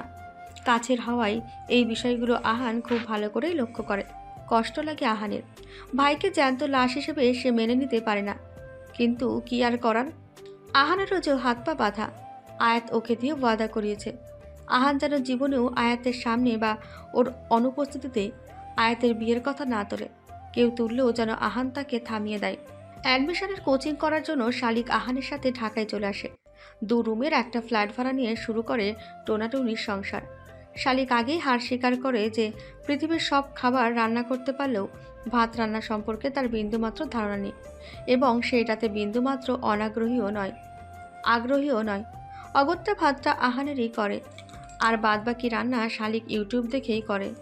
শ্রাবণের মেঘলা বিকেল, বিরতহীন টিপ টিপ বৃষ্টি হচ্ছে। রুমের সাথে লাগোয়া ছোট্ট বারান্দাটা শালিক নিজের মতো করে সাজিয়েছে। 1 টাইম পাতলা প্লাস্টিকের গ্লাসে ছোট ছোট গাছ লাগিয়েছে। ক্যাকটাস শালিকের ভীষণ প্রিয়, তাই বেশিরভাগ গাছগুলো ক্যাকটাস প্রজাতির। কোনোটা ফুল দেয় আর কোনটা নিজের কাঁটাযুক্ত দেহ দিয়েই বারান্দার সৌন্দর্য বর্ধন করে। আহান শালিক বাসায় থাকে তখন ওই বারান্দায় এসে দুজনে সময় কাটায়। হসপিটাল থেকে চেক আপ করে বের হচ্ছিল জুই। আচমকা পেছন থেকে কারো ডাকে সে থামে। পেছন ফিরে এক তরুণীকে হাসি মুখে ওর দিকে তাকিয়ে থাকতে দেখে। জুইকে দেখে মেয়েটা এগিয়ে আসে। জুই আপু তুমি? তীর্যক দৃষ্টিতে তাকিয়ে বলে জুই। মেয়েটা মুচকি হেসে বলে, আমি শালিক, আয়াত ভাইয়ার মামাতো বোন, আর এখন ছোট ভাইয়ের বউ। ভাইয়ার ফোনে ওয়ালপেপারে সেই দিন আপনার ছবি দেখেছিলাম, তাই চেনা আপনাকে। শালিকের মুখে আয়াতের কথা শুনে জুইয়ের মন বড়সড় হোঁচট খায়। আয়াতের ফোনের ওয়ালপেপারে জুইয়ের ছবি, তার মানে আয়াত এখনও জুইকে ভালোবাসে। আচ্ছা, ওর বউ কি কিছু বলে না ওকে? নাকি আকাশের মতো ওর বউও সব জেনে শুনে মেনে নিয়েছে? খুব জানতে ইচ্ছে হচ্ছে জুইয়ের আয়াতের সম্পর্কে। কেমন আছে ও? ছেলে হয়েছে না মেয়ে হয়েছে? আমার অনেক ইচ্ছা ছিল আপনার সাথে দেখা করার। শালিকের ডাকে জুইয়ের ধ্যান ভাঙে। ভাইয়াকে যে কত বলেছি বলতো বিয়ের সময় দেখিস। আমার সাথে কি 1 কাপ কফি খাওয়া যাবে? শিওর। শালিক জুই হসপিটালের ক্যান্টিনের দিকে যায়। গিয়ে 2 কাপ কফি আর 2টো শর্মা অর্ডার দেয় শালিক। জুই কফির কাপে চুমুক দিয়ে বলে, না বলো, তোমার খবর কি? আর খবর আপনার না হওয়া। তুমি বলতে পারো আমায়? ওই তো তোমার না হওয়া দেবরকে বিয়ে করে ভেবেছিলাম লক্ষ্মী বউ হয়ে সংসার করব, তার হলো কই ঘাড়ে ধরিয়ে অ্যাডমিশনের কোচিংয়ে ভর্তি করিয়ে দিল। শালিকের কথায় জুই হাসে। বেশ অনেক দিন পর সে প্রাণ খুলে হাসতে পাচ্ছে। জুইকে এভাবে হাসতে দেখে শালিক এক দৃষ্টিতে ওর দিকে তাকিয়ে থাকে। বিমোহিত কণ্ঠে বলে, ভাইয়া মনে হয় এই হাসি দেখে তোমার প্রেমে পড়েছিল না? জুইয়ের হাসি মলিন হয়ে যায়। বুকের মধ্যে থাকা ক্ষতটা তাজা হয়ে উঠছে একটু একটু করে। বলতে গিয়ে বারবার মনে পড়ছে আয়াতকে। সামনে চলে আসছে ওর সম্পর্কিত নানা প্রসঙ্গ। জুই দীর্ঘশ্বাস ফেলে হাসি মুখে বলে যায়, আমার না হওয়া দেবরের খবর কি? ওই মেডিকেলে MBBS করছে। কথা শেষ হতে না হতেই শালিকের ফোন আসে। ব্যাগ থেকে বের করে ফোনের স্ক্রিনে আহানের নাম ভাসতে দেখে শালিক। ফোন রিসিভ করে সালাম দেয় শালিক। ওপাশ থেকে সালামের জবাব নিয়েই আহান শালিককে জিজ্ঞেস করে যে সে কোথায় আছে। শালিক জবাব দেয়, ক্যান্টিনে আছি, তুমিও তাড়াতাড়ি আসো, একটা সারপ্রাইজ আছে। শালিক কল কেটে দেয়। জুইকে ওর স্বামী শ্বশুরবাড়ি সম্পর্কে জিজ্ঞেস করে শালিক। জুই খুব স্বাভাবিকভাবে উত্তর দেয় সেগুলোর। এরই মধ্যে আহানও চলে আসে। জুইকে দেখে সে ছোটোখাটো ধাক্কা খায়, সাথে খুশিও হয়। এতদিনের জমানো সব কথা এক এক করে বলতে লাগে তিনজন। কথার এক পর্যায়ে জুই বলে, আয়াতের ছেলে হয়েছে না মেয়ে হয়েছে? জুইয়ের কথা শুনে শালিক আহান দুজন একে অপরের দিকে তাকায়। দীর্ঘশ্বাস ফেলে আহান বলে, ভাই বিয়ে করেনি, রাজি হয়নি করতে। তোমরা আছো কি করতে? জোর করে বেঁধে বিয়ে করাই দিতে পারলে না? তুমি তো জানোই ভাইয়া কেমন মানুষ। সবসময় নিজেকে সঠিক মনে করে এবং ত্যাগ করে মহান হতে চায়। তাচ্ছিল্যের সুরে উদাস কণ্ঠে বলে জুই। আপু, তুমি হসপিটালে এসেছিলে কেন? কারো কিছু হয়েছে? আহানের কথায় ধ্যান ভাঙে জুইয়ের। কিঞ্চিত হেসে বলে, তোমার ভাইকে বলে দিও, তার ত্যাগের পুরস্কার হিসেবে আল্লাহ চাইলে তিনি মামা ডাক শুনতে পারবেন। জুইয়ের কথা শুনে আহান শালিক দুজনেই খুব খুশি হয়ে যায়। দুজনই একসাথে জুইকে অভিনন্দন জানায়। আহান জুইকে সিএনজি ঠিক করে উঠিয়ে দেয়। শালিক জুইকে বিদায় দেওয়ার আগে জুইয়ের নাম্বার নিয়ে নেয়, গল্প গুজব করা যাবে। রাতে খাওয়া শেষে আহান শালিক দুজনেই পড়ছিল। আহানের পড়ার দিকে পুরোদমে মনোযোগ থাকলেও শালিকের নেই। সে বিছানায় বসে বসে কলম কামড়াচ্ছে, তো আহানের চোখ এড়ায় না। সে গম্ভীর গলায় বলে, পর শালিক পর, নাহলে রিক্সাওয়ালার সাথে তোকে বিয়ে দিয়ে দিব। তুই জামাই, তুই রোমান্টিক রোমান্টিক আলাপ পারবি? তুই কেন পড়তে বলিস আর রিক্সাওয়ালার সাথে বিয়ের হুমকি দেস? লজ্জা করে না? পড়াশোনা মেয়েকে বিয়ে করে লজ্জার মতো খেয়ে ফেলেছে। শালিক কিছু বলতে গিয়েও বলে না। আহানও পড়ায় মন দেয়, কিন্তু খানিকক্ষণ বাদে দেখা যায় শালিকের আচার আচরণে কিছু পরিবর্তন লক্ষণীয়। লাজুক লাজুক হাসছে সে। আহান বইয়ের ভেতর কলম রেখে বইটা বন্ধ করে বলে, সমস্যা কি? অনেক কিছু। Unlimited problem, one solution. শালিকের কথার মানে খুঁজে পায় না আহান। ভ্রু কুচকে পড়ে। মানে? আচ্ছা, তোমার কি মনে চায় না একটা বাবু তোমায় আব্বা ডাকুক? বড় হ, তখন একটা কেন 10টা বাবু আমায় আব্বা ডাকবে না, আর তোকে আম্মাও ডাকবে না। আর কত বড় হব? আমার বয়স 21, আর আমার 10টা লাগবে না, একটা হলেই হবে। কথাটা বলেই হেসে মুখ লুকোয় শালিক। আহান ভেঙচি কেটে বলে, নির্লজ্জ মেয়ের লাজুঘর বৃথা চেষ্টা। দাদু বলেছে জামাইয়ের সামনে শরম পাওয়া লাগে না, আর তুমি তো আমার আগে থেকেই চেনা, জন্মের পর থেকে। তোমার সামনে কিসের লজ্জা শরম? শালিকের কথা শুনে আহানের অনেক হাসি পায়, কিন্তু প্রকাশ করে না সে। হাসিকে গলৎকরণ করে ফেলে সে। কিছুটা রাগী ভঙ্গিতে শালিককে ধমক দেয় সে। শালিক তা গায়ে মাখে না, লাজুক কণ্ঠে বলে, জুই আপুর কথা শোনার পর থেকে আমার ওরা মন চাচ্ছে সাত ভাইয়াকে মামা আর আয়াত ভাইয়াকে। থেমে যায় শালিক। মনে মনে এক গভীর হিসাব মেলাতে থাকে, যার প্রকাশ ঘটায় তার চোখ জোড়া। প্রশ্নসূচক কণ্ঠে আহানকে বলে, আচ্ছা, আয়াত ভাইয়া আমার ফুফাতো ভাই, তার মানে সেই হিসাবে ভাইয়া আমার বাবুর মামা, আবার তোমার বড় ভাই, সেই হিসেবে বাবুর চাচ্চু লাগবে ভাইয়া। এতগুলো ডাক বাবু কিভাবে দিবে ভাইয়াকে? কনফিউজড হয়ে যাবে না বাবু? গরু কেনার নাম নাই, হাড়ি কোনটায় দুধ, কোনটায় ঘি, কোনটায় মাখন, কোনটায় ননি রাখবে তা নিয়ে বসছে। সামনে মেডিকেল অ্যাডমিশন, পর বাবু কোনো অশিক্ষিত মহিলাকে আম্মা ডাকবে না। বাবুর মা অশিক্ষিত হয় কিভাবে? বাবুর মা ইন্টারমিডিয়েট পাশ করেছে। রাত প্রায় 10টা। এমন সময় জুইয়ের ফোনে কল আসে। কল রিসিভ করে জুই যা জানতে পারে তার জন্য জুই মোটেও প্রস্তুত ছিল না। আকাশ আর নেই। সন্ধ্যায় চট্টগ্রামের আলিকদমে দুর্বৃত্তদের সাথে সেনাবাহিনীর ব্যাপক গোলাগুলি হয়। সেই বন্দুকযুদ্ধেই আকাশ শাহাদাত বরণ করেছে। সংবাদটা শোনা মাত্রই জুইয়ের পায়ের তলার মাটি সরে যায়। জ্ঞান হারিয়ে ফেলে জুই। শব্দ শুনে ঘরে আসে জুইয়ের শাশুড়ি অর্থাৎ আকাশের মা। গর্ভবতী পুত্রবধূকে এই অবস্থায় দেখে তিনি চিন্তিত হয়ে পড়েন। ওয়াশরুম থেকে হাতে করে পানি এনে জুইয়ের মুখে পানির ছিটা মারেন সে। কি হয়েছে? শরীর খারাপ লাগছে? মা, আপনার ছেলে। কথা শেষ করতে পারে না জুই, আবার জ্ঞান হারিয়ে ফেলে। ছেলের কথা শুনে আরও চিন্তিত হয়ে পড়েন জুইয়ের শাশুড়ি। গত পরশু ছেলের সাথে কথা হয়েছিল তার। পাহাড়ের অবস্থা ভালো না, ছেলে তাকে জানিয়েছেন। আকাশের কিছু হয়নি তো? জুইয়ের শাশুড়ি আবার পানির ছিটা দেন। জুইয়ের জ্ঞান ফেরে। আকাশ বলে সে হাউমাউ করে কেঁদে দেয়। জুইয়ের শাশুড়ি আরও আতঙ্কিত হয়ে যান। কি হয়েছে আকাশের? জুই কথা বলে না, হাউমাউ করে সে কেঁদেই যাচ্ছে। জুইয়ের কান্না দেখে আকাশের মায়ের আতঙ্ক ক্রমশ বাড়তেই থাকে। এই জুই, বলো না আকাশের কি হয়েছে? আকাশ আর নেই মা। কথাটা বলেই হাউমাউ করে কেঁদে দেয় জুই। জুইয়ের কথা শুনে আকাশের মাও থমকে যায়। কয়েক মুহূর্তের জন্য সে মূর্তির মতো হয়ে যায়। তারপর হাউমাউ করে কেঁদে দেন তিনিও।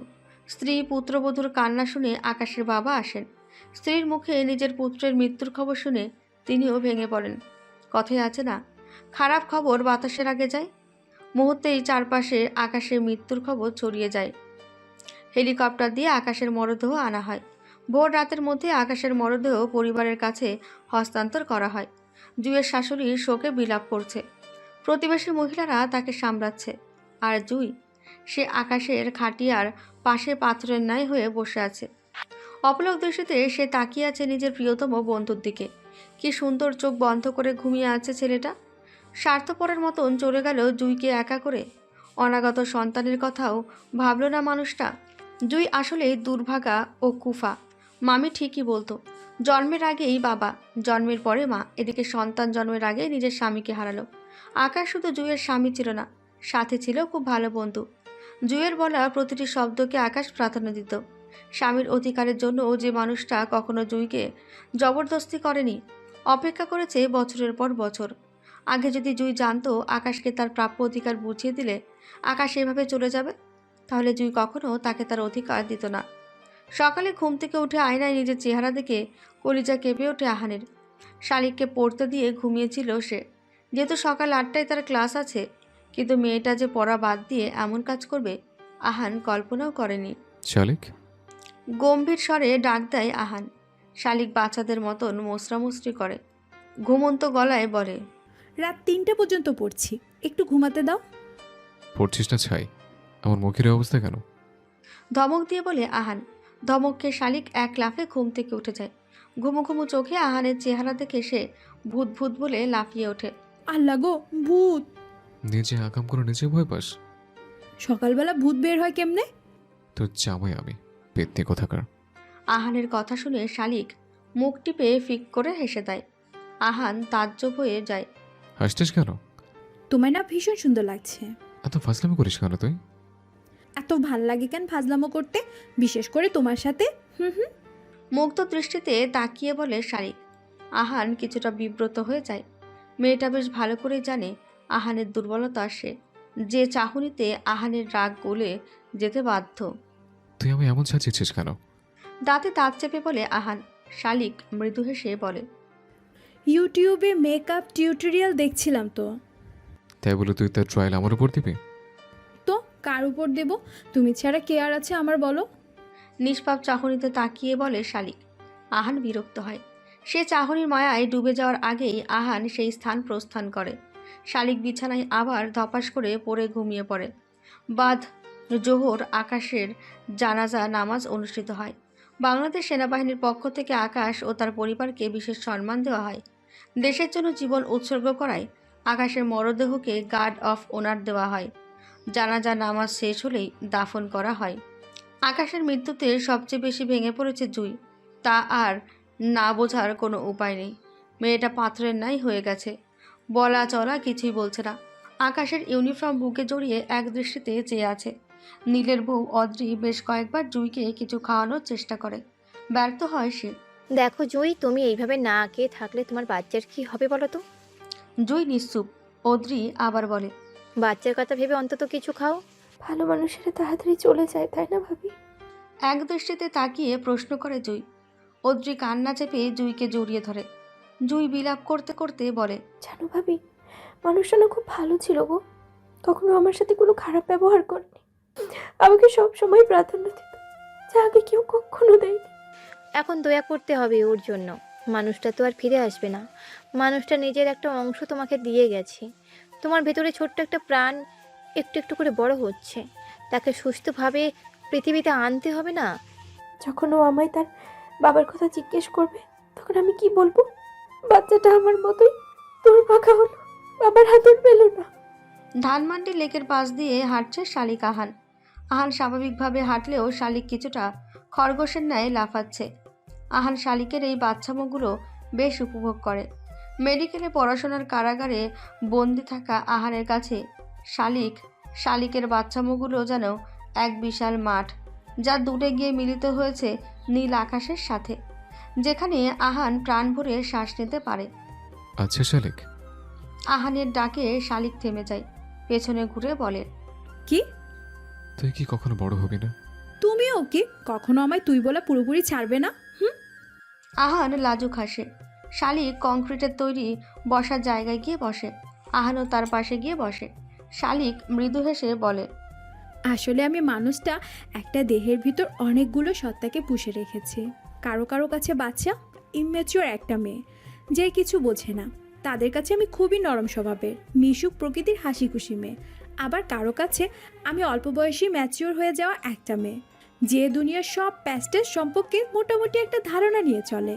তাদের কাছে আমি অল্পভাষী রুক্ষ স্বভাবের একজন মেয়ে, যার মুখ দিয়ে অনবরত কথার বিষ নর্গত হয়। বেয়াদবও বটে। আসলে আমি ব্যক্তি স্থান বিশেষে নিজের ক্যারেক্টার চেঞ্জ করি।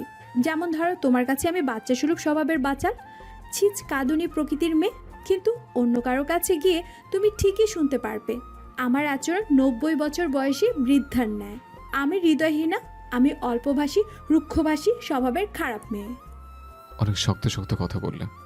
শালিক হেসে বলে, নাও চয়েস ইজ ইউর।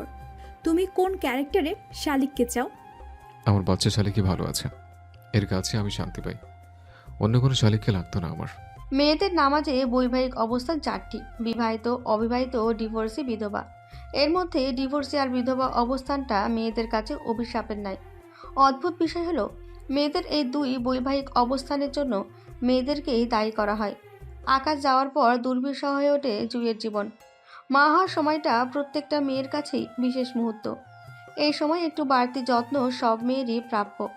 আকাশ চলে যাওয়ার পর জুই যত্নের আশা ছেড়ে দেয়, কিন্তু রাত দিন 24 ঘন্টা যে শাশুড়ির কটু কথা শুনতে হবে, এটা জুই কল্পনাও করেননি। আকাশের মা নিজের ছেলের মৃত্যুর জন্য জুইকে দায়ী করেন, যার দরুন জুইকে অনেক অকথা কুকথা বলেন। অথচ কোনো মেয়ে চাইবে না নিজের স্বেচ্ছায় বিধবা ডিভোর্সি হতে। কোনো মেয়েই চাইবে না নিজের সংসার ভাঙতে বা ধ্বংস করতে। জুইয়ের বড্ড আফসোস হয় যে তার শাশুড়ি মেয়ে হয়ে জুইয়ের কষ্ট বোঝেন না, উল্টো কথা শুনিয়ে বাড়িয়ে দেন। মানুষ জুইকে শুধায় যে সে কেন এখনও এই বাড়িতে পড়ে আছে। জুই উত্তর খুঁজে পায় না, খুঁজে পেলেও তা ঠোঁট অবধি আসে না। সত্যি, আজ যদি জুইয়ের মা বাবা কেউ অন্তত যদি বেঁচে থাকতো, জুইয়ের জীবনটা এমন হতো না, একটু হলেও সুন্দর হতো জীবনটা। অন্তত এই বিশেষ মুহূর্তে এমন কষ্ট করতে হতো না। জুই দীর্ঘশ্বাস ফেলে কাপড়গুলো নিংড়ে পানি ঝারিয়ে ছাদে দেবে শুকাতে। সংকীর্ণ চোখে দিবাকরের দিকে তাকায়। আস্তার বড্ড তেজ, তার মধ্যে লোডশেডিং। জুইয়ের প্রাণ যায় যায় অবস্থা, শরীর ওঠে না, পায়েও পানি এসেছে।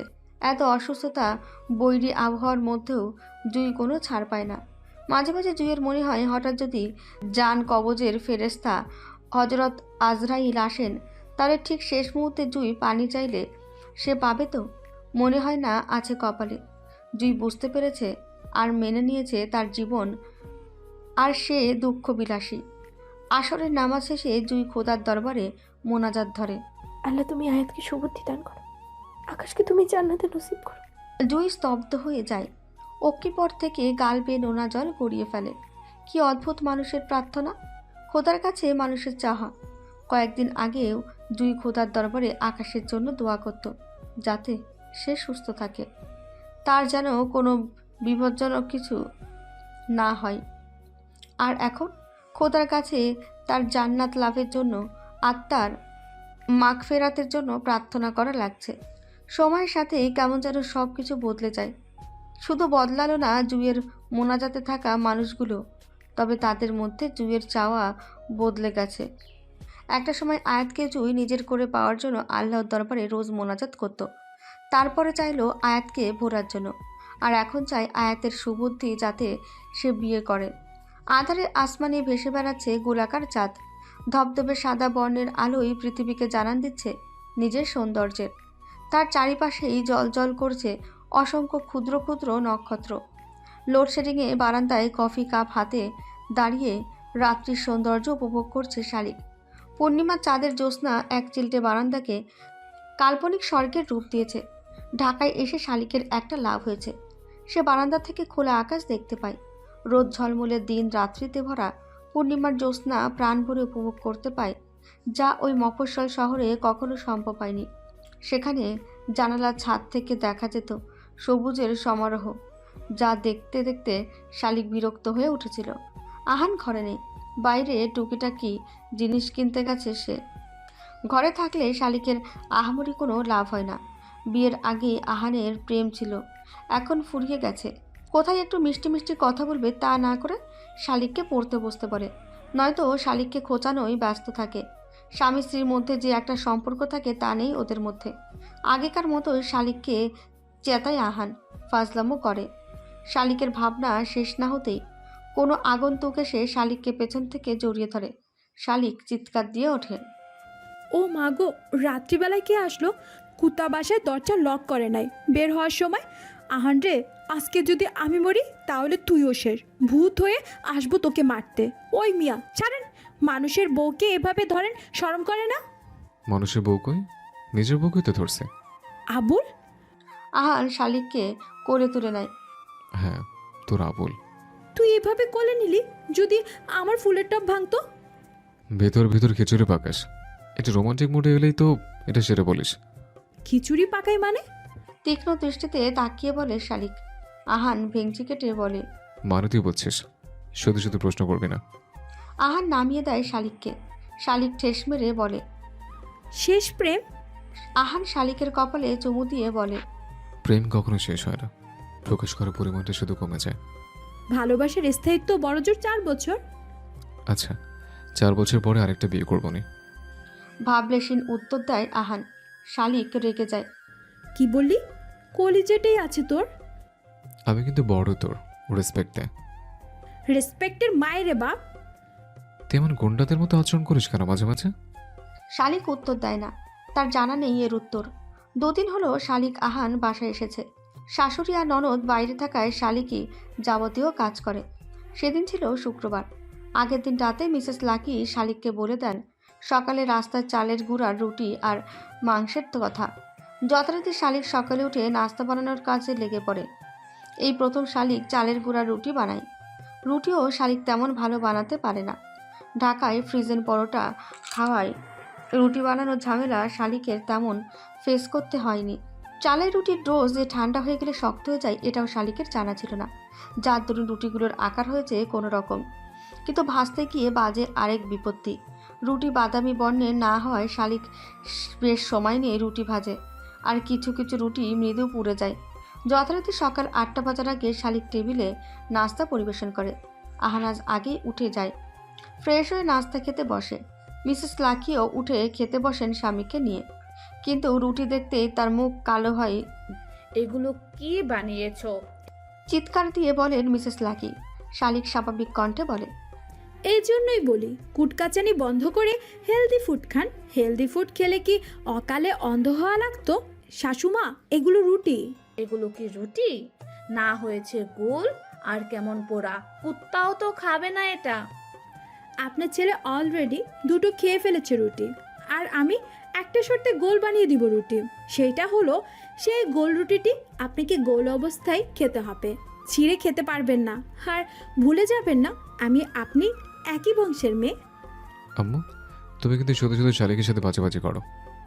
খাওয়া গেলেই হয়েছে, আর খারাপ তো হয়নি। আমি 3টে খেয়ে ফেলেছি অলরেডি। খেতে খেতে বলে আহান। মিসেস লাকি তীব্র রাগ নিয়ে বলেন, এখন বই তো আগে কালো জাদু করে ভালোই বশে করেছো আমার ছেলেকে। অহনার জন্য শালিক কালো জাদু করে অহনার জামাইকর বসে এনে দেবেনি। এখনই খাও তুমি। স্বামীর মুখে এহেন কথা শুনে রাগে মিসেস লাকির গা রিরি করে ওঠে। হ্যাচকা টানে চেয়ারটা সরিয়ে তিনি খেতে বসেন। আজ শুকনো মুখ নিয়ে আহান বাড়ি ফেরে। শালিকও চিন্তিত হয়ে যায় আহানের মুখশ্রী দেখে। বারবার জিজ্ঞেস করে আহানকে এমন দেখাচ্ছে কেন, কিন্তু আহান কিছুই বলে না। শুকনো গলায় 1 গ্লাস পানি চায় শালিকের কাছে। শালিক তাড়াতাড়ি করে পানি আনে। আহান এক নিঃশ্বাসে সবটুকু পানি খেয়ে ফেলে। কি হয়েছে? আমার অস্থির হয়েছে কেন? জুই আপু? আহান বলতে পারে না, থেমে যায়। শালিক আরও চিন্তিত হয়ে পড়ে। আপু, আপুর কি হয়েছে? আপুর আরে শালা, তুই তোতলাস কেন? টেনশন হয় না আমার? আহান লম্বা শ্বাস নেয়। বেশ সময় নিয়ে এসে চুপচাপ হয়ে থাকে। অতঃপর শুকনো গলায় বলে, জি আপুর হাজব্যান্ড মারা গেছেন, 7 মাস রানিং। শাশুর অত্যাচার করেন, হিমোগ্লোবিনের মাত্রা কমে গেছে, আরও অনেক সমস্যা রয়েছে। শালিক থ মেরে বসে পড়ে। শীতল কণ্ঠে বলে, কবে হলো? মাসখানেক আগের ঘটনা। আজ চেক আপের জন্য এসেছিল, সঙ্গে ছিল 2 আপুর ভাবি।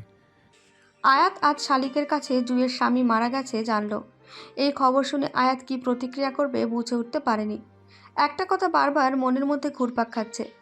প্রকৃতি কখনো সুন্দরী মেয়েদের ভালো থাকতে দেয় না, কোনো না কোনোভাবেই তাদের দুঃখে বুঁদ করে রাখে। যা একটু শক্ত হয়েছিল সে খবরটা শোনার পর ভেতর থেকে আয়াত দ্বিগুণভাবে দুমড়ে মুচড়ে ভেঙে পড়েছে। মনটা বারবার ছুটে চলে যাচ্ছে জুয়ের দিকে। ওয়ালেট বের করে ওয়ালেটে থাকা জুয়ের ছবির দিকে করুণ অশ্রুসিক্ত দৃষ্টিতে তাকাত আয়াত।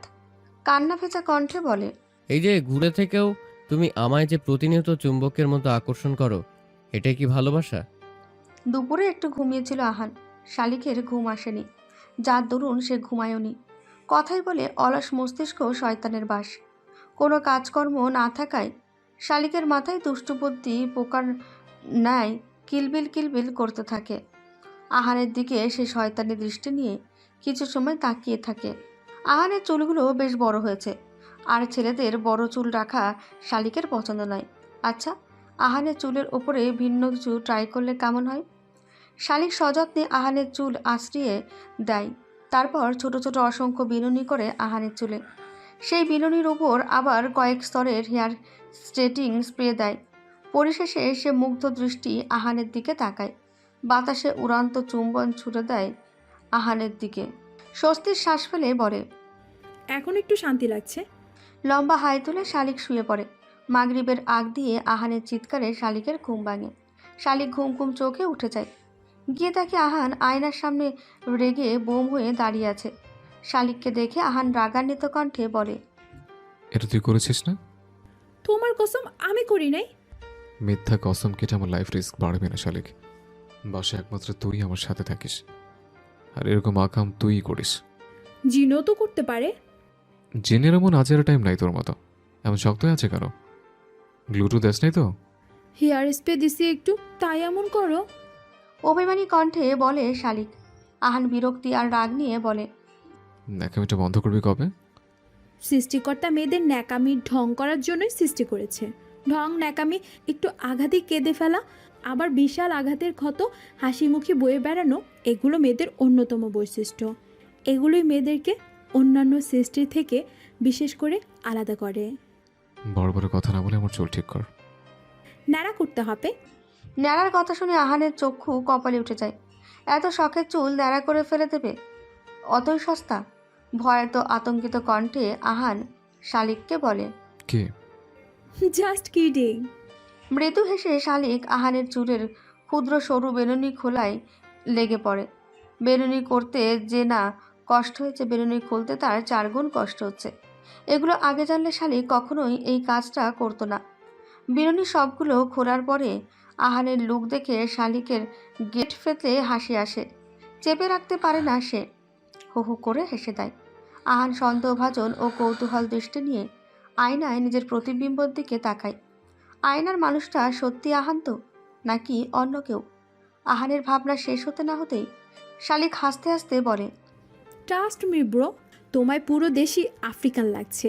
স্কিন টোন সাউথ এশিয়ান, আর হেয়ারে আফ্রিকান কার্লি, মিক্স ব্রিড। কথাটা বলে শালিক আবার হাসতে হাসতে বিছানায় গড়াগড়ি খায়।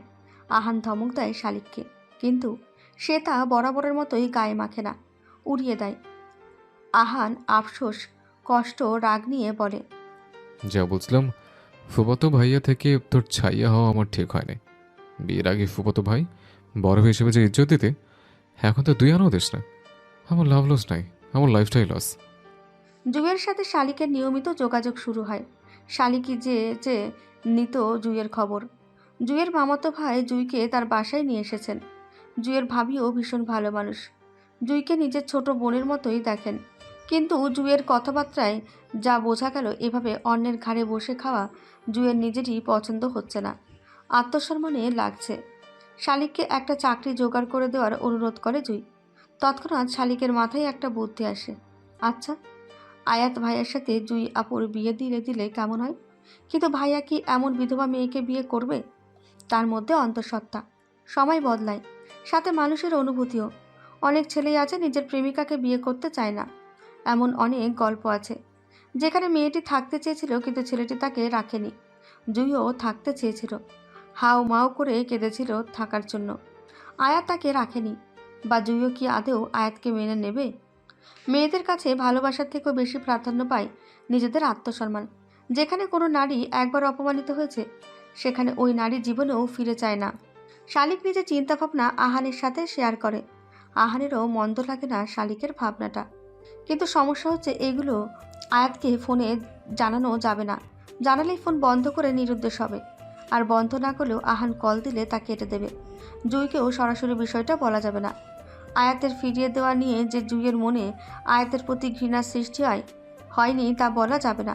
পুরুষের সত্যিকারের ভালোবাসা ভয়ঙ্কর, আর নারীর ভয়ঙ্কর ঘৃণা। পুরুষও যাকে তাকে মন থেকে সত্যিকার অর্থে ভালোবাসে না, আবার নারী যাকে তাকে ঘৃণা করতে পারে না। আহান, শালিক, আয়াত বা জুই কাউকেই কিছু জানে না। আহান সরাসরি বাবা আশরাফ সাহেবকে বিষয়টা জানায়। আশরাফ সাহেব কোনো আপত্তি করেন না। ছেলে ভালো থাকা তার কাছে সবার আগে। যদিও আয়াত তার সন্তান নয়, কিন্তু বাদশাতে মিসেস লাকি আর অহনা তারা কিছুতে সদ্য বিধবা মেয়েকে আয়াতের বউ হতে দেবেন না। না মানে না। মেয়ে মানুষ যাত্রা খুব অদ্ভুত। নিজেদের জাতেরই আরেকজনের ভালো এরা দেখতে পায় না, সহ্য করতে পায় না। উঠে পড়ে লাগে এরা নিজেদেরই জাতে থাকা মানুষটার ক্ষতি করার জন্য বা তাকে কষ্ট দেওয়ার জন্য। আশরাফ সাহেব স্ত্রী আর মেয়ের কথা গায়ে না মেখে জুইয়ের মামির কাছে আয়াত জুইয়ের বিয়ের প্রস্তাব পাঠায়। বিধবা ভাগ্নির জন্য এমন ঘর, এমন ছেলের থেকে প্রস্তাব আসায় তারাও আর দ্বিমত প্রকাশ করে না।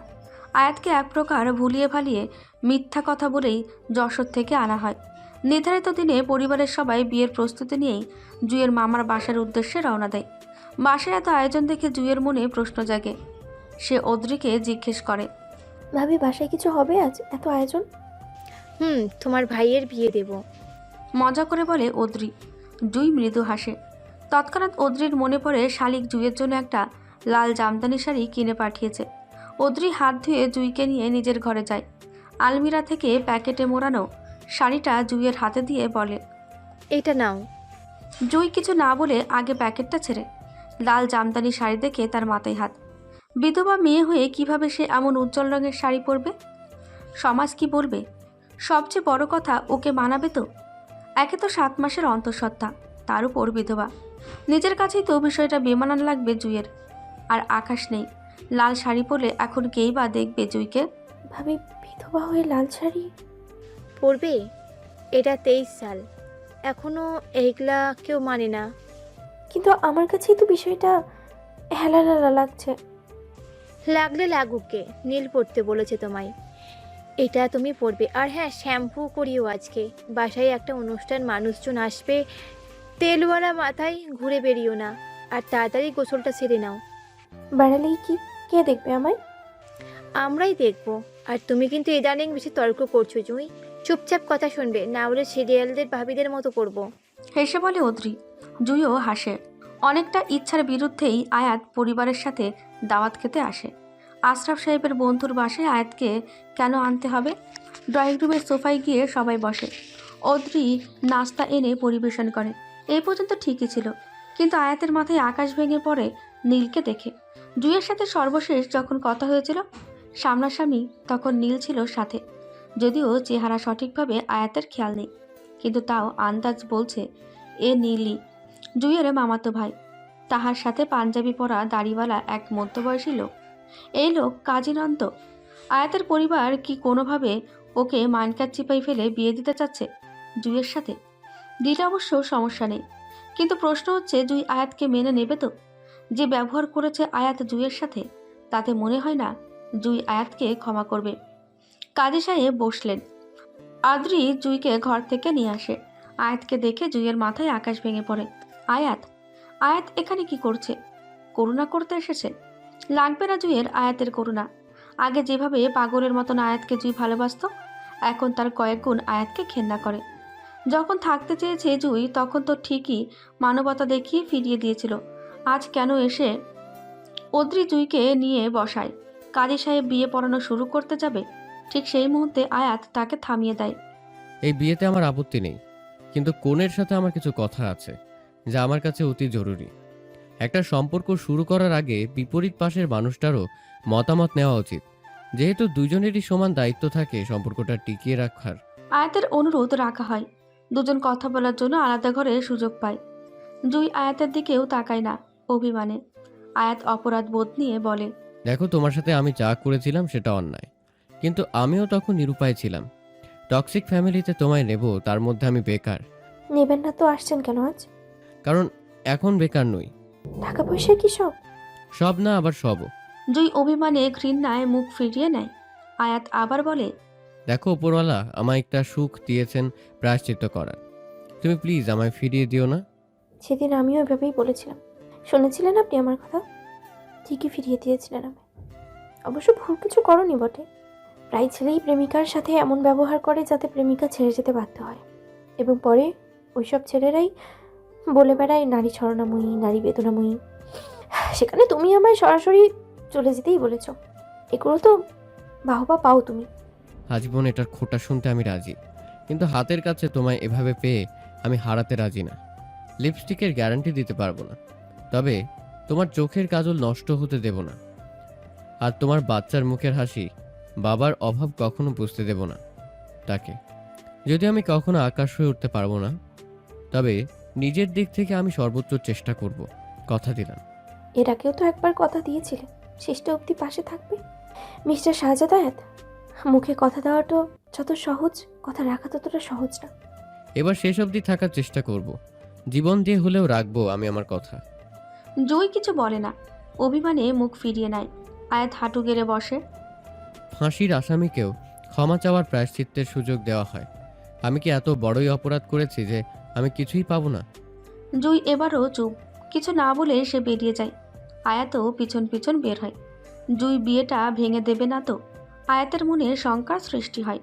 কাজী সাহেব, কথাটা জুইয়ের মুখ থেকে উচ্চারিত হওয়া মাত্রই আয়াতের হৃদস্পন্দন ক্রমশ বাড়তে লাগে। জুই বিয়েটা ভেঙে দিল বলে নারী এমন ভয়ঙ্কর হতে পারে আয়াত কল্পনাও করেনি। হয়তো আয়াত তার কর্মফল পাবে এবার। এই বিয়েতে আমরা দুজনই রাজি। আপনি আনুষ্ঠানিকতা শুরু করুন। আয়াতের চক্ষু চড়ক কাজ। ভুল শোনেনি তো আয়াত, নাকি এটা দিবা স্বপ্ন? কাজী সাহেব বিয়ে পড়ানোর কার্যক্রম শুরু করেন। 3 বার কবুল শব্দ উচ্চারণ করে আয়াতের কাছে নিজেকে সঁপে দেয় জুই, আর জুইয়ের কাছে আয়াত নিজেকে। আহান শালিক বধূবরণের প্রস্তুতি নিতে আগেভাগে বাসায় চলে আসে। মিসেস লাকির যদিও কোনো ইচ্ছা নেই জুইকে পুত্রবধূ হিসেবে মেনে নেওয়ার, তাও পরিস্থিতির চাপে পড়ে নিতে হয়। শালিক নিজের হাতে সব কিছু গুছায়, আহান তাকে সাহায্য করে।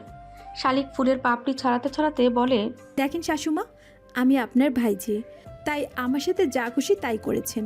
আমি তেমন কিচ্ছু বলিনি। জুই আপু প্রেগনেন্ট, সাথে মা হারা মেয়ে। একটু আপন করে নিয়েন, তাতে দেখবেন সবারই ভালো। তুই আমার বড় নাকি আমি তোর বড়? মিসেস লাকি বিরক্তি নিয়ে বলে। শালিক মৃদু হেসে বলে, অবশ্যই আপনি বড়, তাই বলে যে অন্যায় করবেন তা মেনে নিতে হবে এমন কোনো কথা নেই। নেহাত আপনি আমার ফুপি আগে, তারপর শাশুড়ি, তাই কিছু বলিনি। না হলে। শালিক থেমে যায়। মিসেস লাকি তীক্ষ্ণ দৃষ্টি নিয়ে বলে, না হলে কি? বয়স তো কম হলো না, কিছু কথা বলছে না। তোমার শালে কিন্তু একই ঘর আমি আম্মু। দাদির সাথে কেমন করতে মনে করে দেখো। সিরামিকের পিরিচে মিষ্টি রাখতে রাখতে বলে আহান। মিসেস লাকি ভেঙচি কেটে ভেজা ঢোক গেলেন। জুইকে নামমাত্র তুলে আনা হয়, পরে আবার আয়াত জুইকে নীল আর অদ্রির হাতে তুলে দেয়। নিজ বাড়িতে মা বোনের কারণে জুইয়ের বাচ্চাকে নিয়ে আয়াতের মনে শঙ্কা সৃষ্টি হয়। আয়াতের পোস্টিং দূরে হয় লং জার্নির জন্য আয়াত জুইকে সেখানে নেয় না। এমনিতেই জুই অসুস্থ, তার উপর লং জার্নি করা ওর বাচ্চার জন্য ভালো হবে না। তার মধ্যে আয়রন স্যালাইন নেওয়ার কারণে ওর শরীর প্রায় দুর্বল থাকে। আয়াত যত তাড়াতাড়ি সম্ভব কাছে কোথাও বদলি হয়ে আসবে, ততদিনে জুই নীল আর অদ্রির কাছেই থাকবে। সেখানে জুইয়ের যত্নের কোনো কমতি হবে না। তাড়াতাড়ি উঠো। শালিকের এমন হুলুস্থুলুস কথায় আহান লাফ দিয়ে ওঠে। ঘুম ঘুম চোখ দুটো দোলতে দোলতে বলে, কি হলো? আগে মুখে পানি ঝাপটা দিয়ে এসো, না হলে ভাববে ইয়ার কি করছি। তুমি তো সবসময় ওটাই করো। আহান উঠে ওয়াশরুমের দিকে যায়। মিনিট পাঁচেক পর তোয়ালে দিয়ে মুখ মুছতে মুছতে বের হয়। বিছানায় শালিকের পাশে ধপ করে বসে বলে, এবার বলো। শালিক লাজুক হাসে। 2 হাত দিয়ে নিজের লাজুক মুখশ্রী সে আড়াল করে ফেলে। ড্রামা কুইন একটাকে বিয়ে করছি, এত ড্রামা পারে? শালিক অভিমান করে আহানের এই হেন কথায় কণ্ঠে তীব্র অভিমান নিয়ে বলে, গুড নিউজ শোনা লাগবে না, ঘুমাও গিয়ে আবার। এখন আবার অভিমান করে। শোনো, অভিমানী হওয়াটাই মেয়েদের ধর্ম। সৃষ্টিকর্তা নিজে তাদের অভিমানী রূপে পৃথিবীতে পাঠিয়েছেন। ঢং করবে, ন্যাকামি করবে, চিল্লাবে, অযথা রাগ করবে, সামান্য কথায় চোখে জল চলে আসবে, হুটহাট অভিমানে গাল ফুলিয়ে বসে থাকবে, রাগে ফুলে যাওয়া নাক, দিঘির মতো জলে টইটম্বুর চোখ, লালচে লাল হয়ে যাওয়া গাল, মোহনীয় দৃশ্য সামলে ভালোবেসে আগলে রাখতে পারলে তুমি প্রকৃত পুরুষ, না হলে ভ্যাগা ভণ্ড। ইদানিং বড় বড় শক্ত শক্ত কথা বলছো অনেক। বলবো না বড় হয়েছি? শরীরের ভিতরে বাচ্চা রয়ে আছে।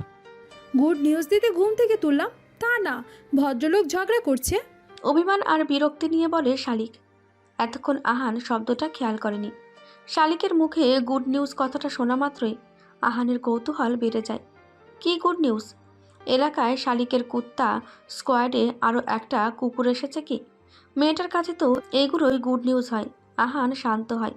অভিমানী শালিককে নিজের দিকে ঘুরিয়ে শান্ত গলায় জিজ্ঞেস করে, কি good news? Congratulation doctor Shehzad Ahan, আপনাকে আব্বা ডাকতে একজনকে আল্লাহ একটু একটু করে পাঠাচ্ছেন। কাল থেকে শালিকের মুড অফ, ঠিকমতো কথা বলছে না, খাচ্ছে না কিছু। মুড অফের কারণ জিজ্ঞেস করলেও আহানের দিকে থেয়ে যায়। মাঝে মাঝে কী যে হয় না মেয়েটার, আহান ভেবে পায় না। রাতে বাসায় যাওয়ার সময় শালিকের জন্য আহান চিকেন মোমো আর চটপটি নিয়ে যায়। যথারীতি কলিং বেল দেওয়া মাত্রই শালিক দরজা খুলে, তবে বেজায় মুখ নিয়ে। আহান রান্নাঘরে চলে যায়। মোমোগুলো প্লেটে আর সাথে দেওয়া চাটিটাকে আলাদা ছোট বাটিতে নিয়ে খেতে বসে শালিকের সামনে। জানে আহান শালিকের মোমো খুব প্রিয়। আগে রাগ করলে তাও চুমু দিয়ে আহান রাগ ভাঙাতো শালিকের। কপালে আলতো করে চুমু দিলেই শালিকের সব রাগ গলে যেত। কিন্তু এই 2 দিন আহান কাছে গেলেই শালিক কেন যেন তেলে বেগুনে জ্বলে ওঠে। তাই এই পদ্ধতি অবলম্বন করতে হলো। আহান শালিককে দেখিয়ে মোমো খেতে লাগে। আহ, গরম গরম মোমোর সাথে ধনেপাতার চাটনি। শালিকের লোভ লাগে। শালিক নিজেকে নিয়ন্ত্রণের বৃথা চেষ্টা করে। একটা দাও না, একটু চেখে দেখি। শালিকের কথায় আহানের পেট ফেটে হাসি আসে। মেয়েটা বাচ্চাই রয়ে গেল। আহান হাসি চেপে বলে, পুরোটা দেব। তার আগে বলতে হবে ম্যাডামের মুড অফ কেন? আমি কেমনে জানবো? তোমার মুডের খবর তুমি জানবে না? সত্যি আমি জানি না, ইদানিং হুদাই কিছু ভাল লাগে না। আচ্ছা, আর বলতে হবে না। নে এখন খা, আমি ফ্রেশ হয়ে আসি। হসপিটালের করিডোরে পায়চারি করছে নীল, ওদ্রি, আহান, শালিক। অপারেশন থিয়েটারের ভেতর থেকে জুয়ের চিৎকার ভেসে আসছে। আয়াত এখনও পৌঁছায় সারেনি। ভোর থেকে জুয়ের প্রসব বেদনা ওঠে। তখনই আয়াতকে খবর দেওয়া হয়। আয়াত জুইকে হাসপাতালে নেওয়ার নির্দেশ দিয়ে রওনা দেয়। জুয়ের চিৎকার শুনে একদিকে যেমন শালিকের জুয়ের জন্য চিন্তা হচ্ছে, অন্যদিকে তেমন নিজের জন্যও ভয় লাগছে। এমন কষ্ট জানলে জীবনও আহানকে বলতাম না আব্বা আম্মা ডাকবে এমন কেউ লাগবে। অ্যাডাপ্ট নিতাম। আপুর চিৎকার শুনে আমারই তো জান যায় যা অবস্থা। আল্লাহ সহায় হ। শালিকের বিড়বিড়ানি শুনে এই পরিস্থিতিতেও আহানের পেট ফেটে হাসি আসে। এই মেয়ে নাকি 2 দিন পর বাচ্চার মা হবে। শালিককে হয়তো নিয়ে আসা ঠিকও হয়নি। মেয়েটার ভেতর ভয় ঢুকে গেছে। শালিক ঢকঢক করে 1 বোতল পানি সাবার করে ফেলে। হাতের উল্টো পিঠ দিয়ে ঠোঁটের উপরিভাগে লেগে থাকা জলকণা মুছে ফেলে। শুকনো ঢোক গিলে আহানকে জিজ্ঞেস করে, আচ্ছা কোনটা বেশি কষ্ট, নর্মাল না সি সেকশন? শালিকের আকস্মিক প্রশ্নে আহান চমকে যায়। ঝাড়ি দিয়ে বলে, এমনভাবে জিজ্ঞেস করলে মনে হয় আমি আগে বাচ্চা জন্ম দিয়েছি। ডাক্তার হয়েছো এইটুকু বলতে পারো না? হাতুড়ে ডাক্তার কোথাকার। নর্মাল ডেলিভারিতে টেম্পোরারি পেইন পাবি, আর সি সেকশনের পেইন আজীবন বয়ে বেড়াতে হবে।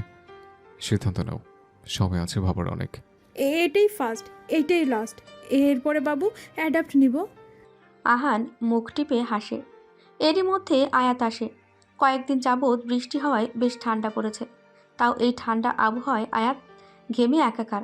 আতঙ্কিত কণ্ঠে বলে, কে চিৎকার করছে আহান? ভাবি। আহানের কথা আয়াতের কর্ণগোয়ারে পৌঁছার মাত্রই আয়াতের শরীর কেমন করতে লাগে। কিছু বুঝে ওঠার আগেই ধপ করে মেঝেতে পড়ে যায় আয়াত। নীল আহান গিয়ে আয়াতকে ধরে। আহান তটস্থ গলায় শালিককে পানি আনার নির্দেশ দেয়। শালিক আয়াতের মুখে পানির চিরা দেয়। আয়াতের জ্ঞান ফেরে। আহান নীল ওকে ধরে তুলে বসায়। আহান খোঁচা মেরে বলে, শালা, তুমি নাকি পুলিশ অফিসার? বউ লিভার পেনে চিৎকার শুনে মাথা ঘোড়ায় পড়ে গেলাম। অদ্রি আয়াতের কাণ্ডে মুখ টিপে হাসছে। শালিকও একটু মজা নিতে যাবে, ঠিক সেই সময় ওটি থেকে নবজাতকের কান্নার আওয়াজ ভেসে আসে। আহান উঠে ওটির কাছে যায়। ডক্টর কামনা নবজাতককে নিয়ে বের হয়।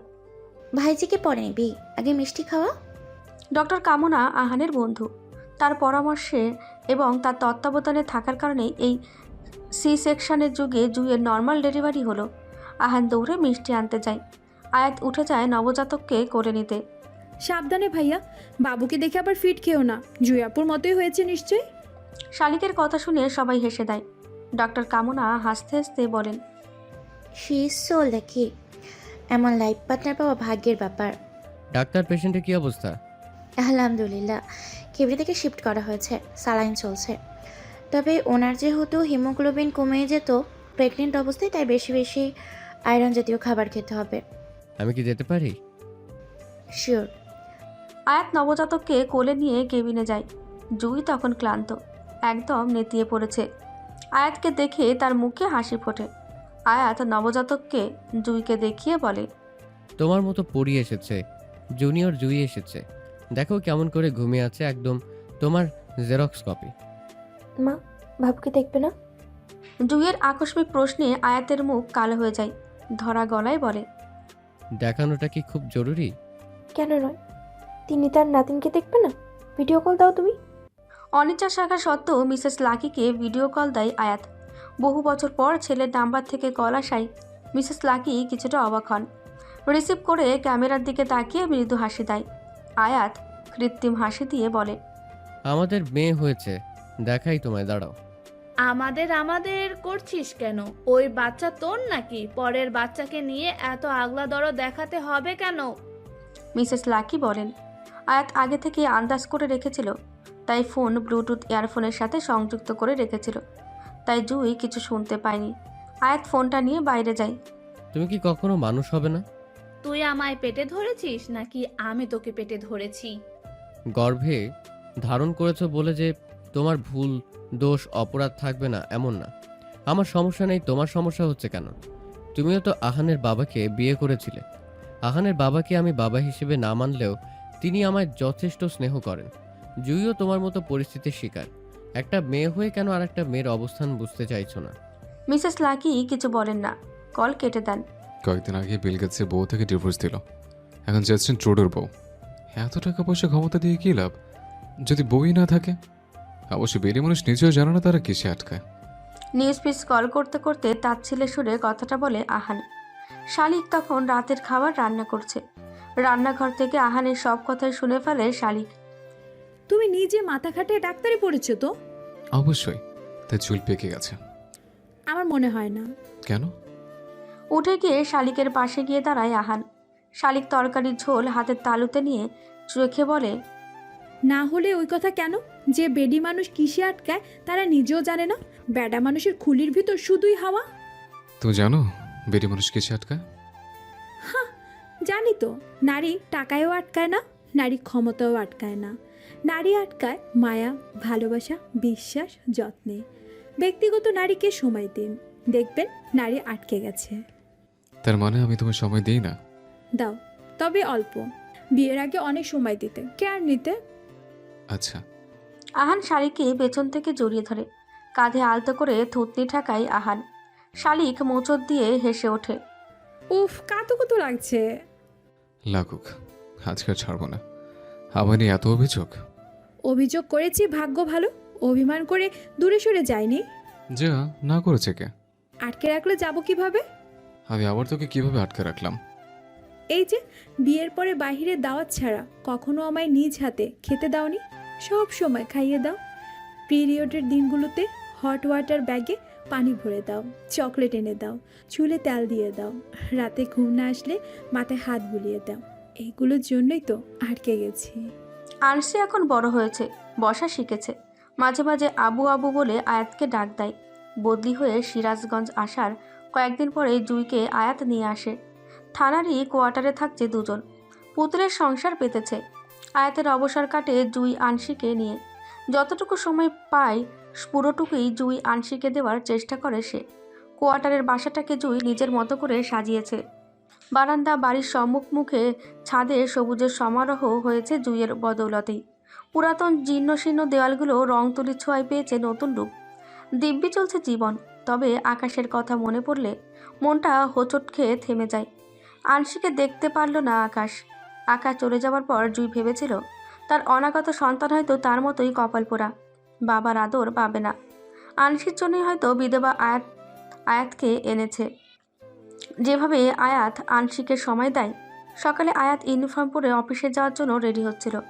আয়নার সামনে দাঁড়িয়ে চুল আঁচড়াচ্ছিল। আয়নার প্রতিবিম্বে আয়াত খেয়াল করে জুই তার দিকে তাকিয়ে আছে। মুগ্ধ চাহনি নিয়ে অপলক দৃষ্টিতে চেয়ে আছে। আয়াত মৃদু হাসে। কি দেখছো? আমার বুড়ো বরকে। আয়াত আবারও হাসে। জুই আর আনসির কপালে চুমু দিয়ে বেরিয়ে যায়। পূর্ণিমা রাত, লোডশেডিং চলছে। তীব্র গরমে প্রিয়তমাকে হাত পাখা দিয়ে বাতাস করছে আহান।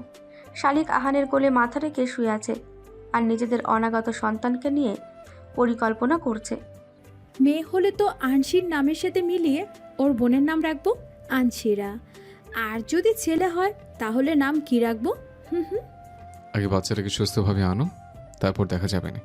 চেলাফালাকি করো এই শরীর নিয়ে। করি, যাতে আমার বাচ্চা আমার মতো অ্যাক্টিভ হয়। তুই অ্যাক্টিভ? আলসির ডিব্বা। আলসিমের জন্যই তো তুই টয়লেটেও যেতিন এক সময়। পরে পেট ব্যথা বলে কি কান্নাকাটি। আহ! উঠে বসে শালিক। আহান আতঙ্কিত হয়ে যায়। কি হলো? পেট ব্যথা। কই ব্যথা? লাথি মারলো, ব্যথা লাগছে, আবার ভালোও লাগছে। মৃদু হাসে শালিক। এই বুঝি মাতৃত্বের স্বাদ। গর্ভস্থ সন্তান লাথি দিলে হাত পা লম্বা করলে পেটের ভিতর অনুভূত ব্যথার মধ্যেও মা সুখ খুঁজে পায়। এই ভেবে সে তার গর্ভস্থ সন্তান সুস্থ আছে। আমার বাচ্চা এক্ষুনি মায়ের মতো হতে শুরু করেছে। মায়ের মতো ভালো না দুষ্ট? আহান প্রশ্ন করে। শালিক বড় বড় চোখ নিয়ে আহানের দিকে তাকায়। অবাক কণ্ঠে বলে, ভালো। ওর মা ভালো না? না, একদমই হয় না। আমি টাকা উড়াই, সারাদিন শুয়ে বসে থাকি, ফোন চালাই প্রচুর, পড়াশোনায় ফাঁকি মারি, পিএনপিসি করি, খাওয়া দাওয়া নিয়ে ঝামেলা করি, মানুষের সাথে মিশি না। মিশলেও বলে অহংকার দেখাই, কথা বলার সময় ম্যাচুরিটি দেখাই, রাগ করি, নিজের উপর নিজেই রাগ জিত খাটাই। আহান হাসে। হাসতে হাসতে বলে, এতগুলো দোষ তোর? কই, আমি তো পেলাম না। আমি শুধু পড়াশোনায় ফাঁকিবাজি, ফোন চালানো আর পিএনপিসিটাই দেখি। তা আমার কাছে করিস মানুষের পিএনপিসি। টাকা যে উড়াই সেটা যে বললে না? হাত খরচের টাকা থেকে সেভিং করে নিজের শখ পূরণ করাটাকে সেলফ লাভ বলে, টাকা ওড়ানো না। এটা একটা ভালো গুণ, যেটা সবার মধ্যেই থাকে না। আমি হচ্ছি পর্যায়ের সারণীর 3য় পর্যায়ের 14 নম্বর গ্রুপের মৌল। কারো কাছে কয়লা, কারো কাছে হীরা। মাঝে মাঝে বড্ড শক্ত কথা বলিস, এগুলো তোকে মানায় না। তোর সরলতায় শিশুসুলভ আচরণে আমার শান্তি দেয়। সে কখন কারেন্ট এসেছে, এখনো ঘুমাচ্ছ না? সকালে হসপিটালে যেতে হবে না? তুই ঘুমাবি না? মন মতো তো শুতেই পারি না, আর ঘুম। তুমি ঘুমাও, আমি একটু হাঁটাহাঁটি করি। কত কষ্ট করছিস। কষ্ট ছাড়া জীবন অর্থহীন। আর মা হতে হলে কষ্ট করতেই হবে, না হলে পূর্ণাঙ্গভাবে মাতৃত্বের স্বাদ পাওয়া যায় না। এখন আমি করছি, বাবু আসলে তুমিও করবে কষ্ট। আজ জুইয়ের জন্মদিন। বিষয়টা জুইয়ের নিজের খেয়াল না থাকলেও আয়াতের ঠিকই মনে আছে। প্রত্যেকবারের মতন এবারও আয়াত এতিম শিশুদের জুইয়ের জন্মদিনে খাওয়ায়। জুই নিজের হাতে রান্না করে খাবার, কিন্তু কখনো তার মাথায় এলো না আয়াত কেন আজকে এভাবে এতিম শিশুদের খাওয়াচ্ছে। রান্না শেষ করে ড্রয়িং রুমে গিয়ে সোফায় বসে জুই। আয়াত তখন আনসির সাথে খেলা করছে। জুই প্রাণ ভরে দুজনকে দেখে। জুইকে দেখে আয়াত উঠে দাঁড়ায়, গিয়ে জুইকে হাঁচকাটানে সোফা থেকে উঠায়। অতঃপর জুইয়ের কোমর ধরে জুইকে একেবারে নিজের বক্ষের সাথে মিশিয়ে নেয় আয়াত। জুই লাজুক কণ্ঠে বলে, ছাড়ো, এই আমার শরীরে কেউ এভাবে ধরলে অস্বস্তি লাগে। আজ কোনো ছাড়াছাড়ি নাই। মেয়ে দেখছে। দেখুক, আমার বউকেই তো ধরেছি, অন্য মানুষের বউকে না। জুই লাজুক হাসে। আয়াত জুইয়ের কপালে চুম্বন করে। জুই অবাক হয়ে যায়। অবাক নয়নে চেয়ে বলে, হঠাৎ? শুভ জন্মদিন আমার প্রিয়তমা। জুই আয়াতের দিকে কিছুক্ষণ তাকিয়ে থাকে, তারপর ফিক করে বাচ্চাদের মতন কেঁদে দেয়। আয়াত ওকে জড়িয়ে ধরে। জুই কাঁদতে কাঁদতে বলে, তুমি মনে রেখেছো? ভুলে যাওয়ার মানুষ তুমি? তোমার সাথে জড়িত প্রতিটি প্রসঙ্গ আমার রক্তে মিশিয়ে সারা শরীরে বয়ে বেড়ায়। ভুলে যেতে হলে দেহের সমস্ত রক্ত বের করে দিতে হবে। এবার বলো, জন্মদিনে কি গিফট চাও? তোমার সাথে বৃদ্ধ হতে চাওয়া ছাড়া আমার আর কোনো চাহিদা নেই। সন্ধ্যার পরে শালিকের প্রসব বেদনা শুরু হয়। আহান ডাক্তার হওয়ায় মোটামুটি নর্মাল ডেলিভারি সম্পর্কে ধারণা ছিল। সে শালিককে হসপিটালে না নিয়ে গিয়ে কিছুক্ষণ হাঁটাহাঁটি করায়। এদিকে হসপিটালে না নিয়ে যাওয়ায় ব্যথা নিয়ে শালিকের রাগ হয়। সে বেশ কয়েকবার আহানকে ছাড়ি দেয়। আহান কিছু বলে না, হাসে আর শালিককে ধরে ধরে হাঁটায়। বসতে গেলে শালিক আরও ব্যথা অনুভব করে। আহান তাও শালিককে জোর করে কিছু খাইয়ে দেয়। হসপিটালে না নিয়ে যাওয়ায় তো শালিকের বেজায় রাগ। সে বেদনা কাতর ক্ষিপ্ত কণ্ঠে আহানকে বলে, তুই কি আমায় মাইরা আবার আরেকটা বিয়ের ধান্দায় আছিস? পাগল নাকি? একটা বেরির জ্বালাই বাঁচি না। ওহ, তাহলে হসপিটালে নে। আর পারতাছি না। চিনচিন ব্যথা করতেছে তো, বেবি কালকে হবে। আপাতত প্রচুর হাঁটাহাঁটি কর। হাঁটাহাঁটি কর। ওইখানে আমি মুডে আছি, তাই হসপিটালে নিয়ে যা। বেঞ্চি কেটে বলে শালিক। আহান ব্যাগ গোছাতে গোছাতে বলে, সকালে নিব, মামি রওনা দিয়েছে। আমুরে জানাইলা কখন? একটু আগে। শালিক দীর্ঘশ্বাস ফেলে। ঢকঢক করে সে এক বোতল পানি খেয়ে ফেলে। ক্লান্ত লাগলে বসতে পারো। একবার বলিস হাঁটতে, আরেকবার বলিস বসতে। মানুষ তো আমি নাকি? বুঝতেছিস না আমার জান যায়?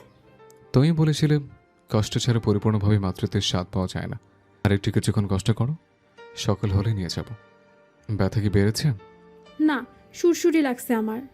ঝাড়ি দিয়ে বলে শালিক। আহান হাসে। ফজরের নামাজ পড়লেই আহান সিএনজির খোঁজে বেরিয়ে যায়। মিনিট 10 পরে আসে সিএনজি নিয়ে। ব্যাগ ভর্তি যাবতীয় দরকারি জিনিস সিএনজিতে তুলে শালিককে নিয়ে আসে আহান।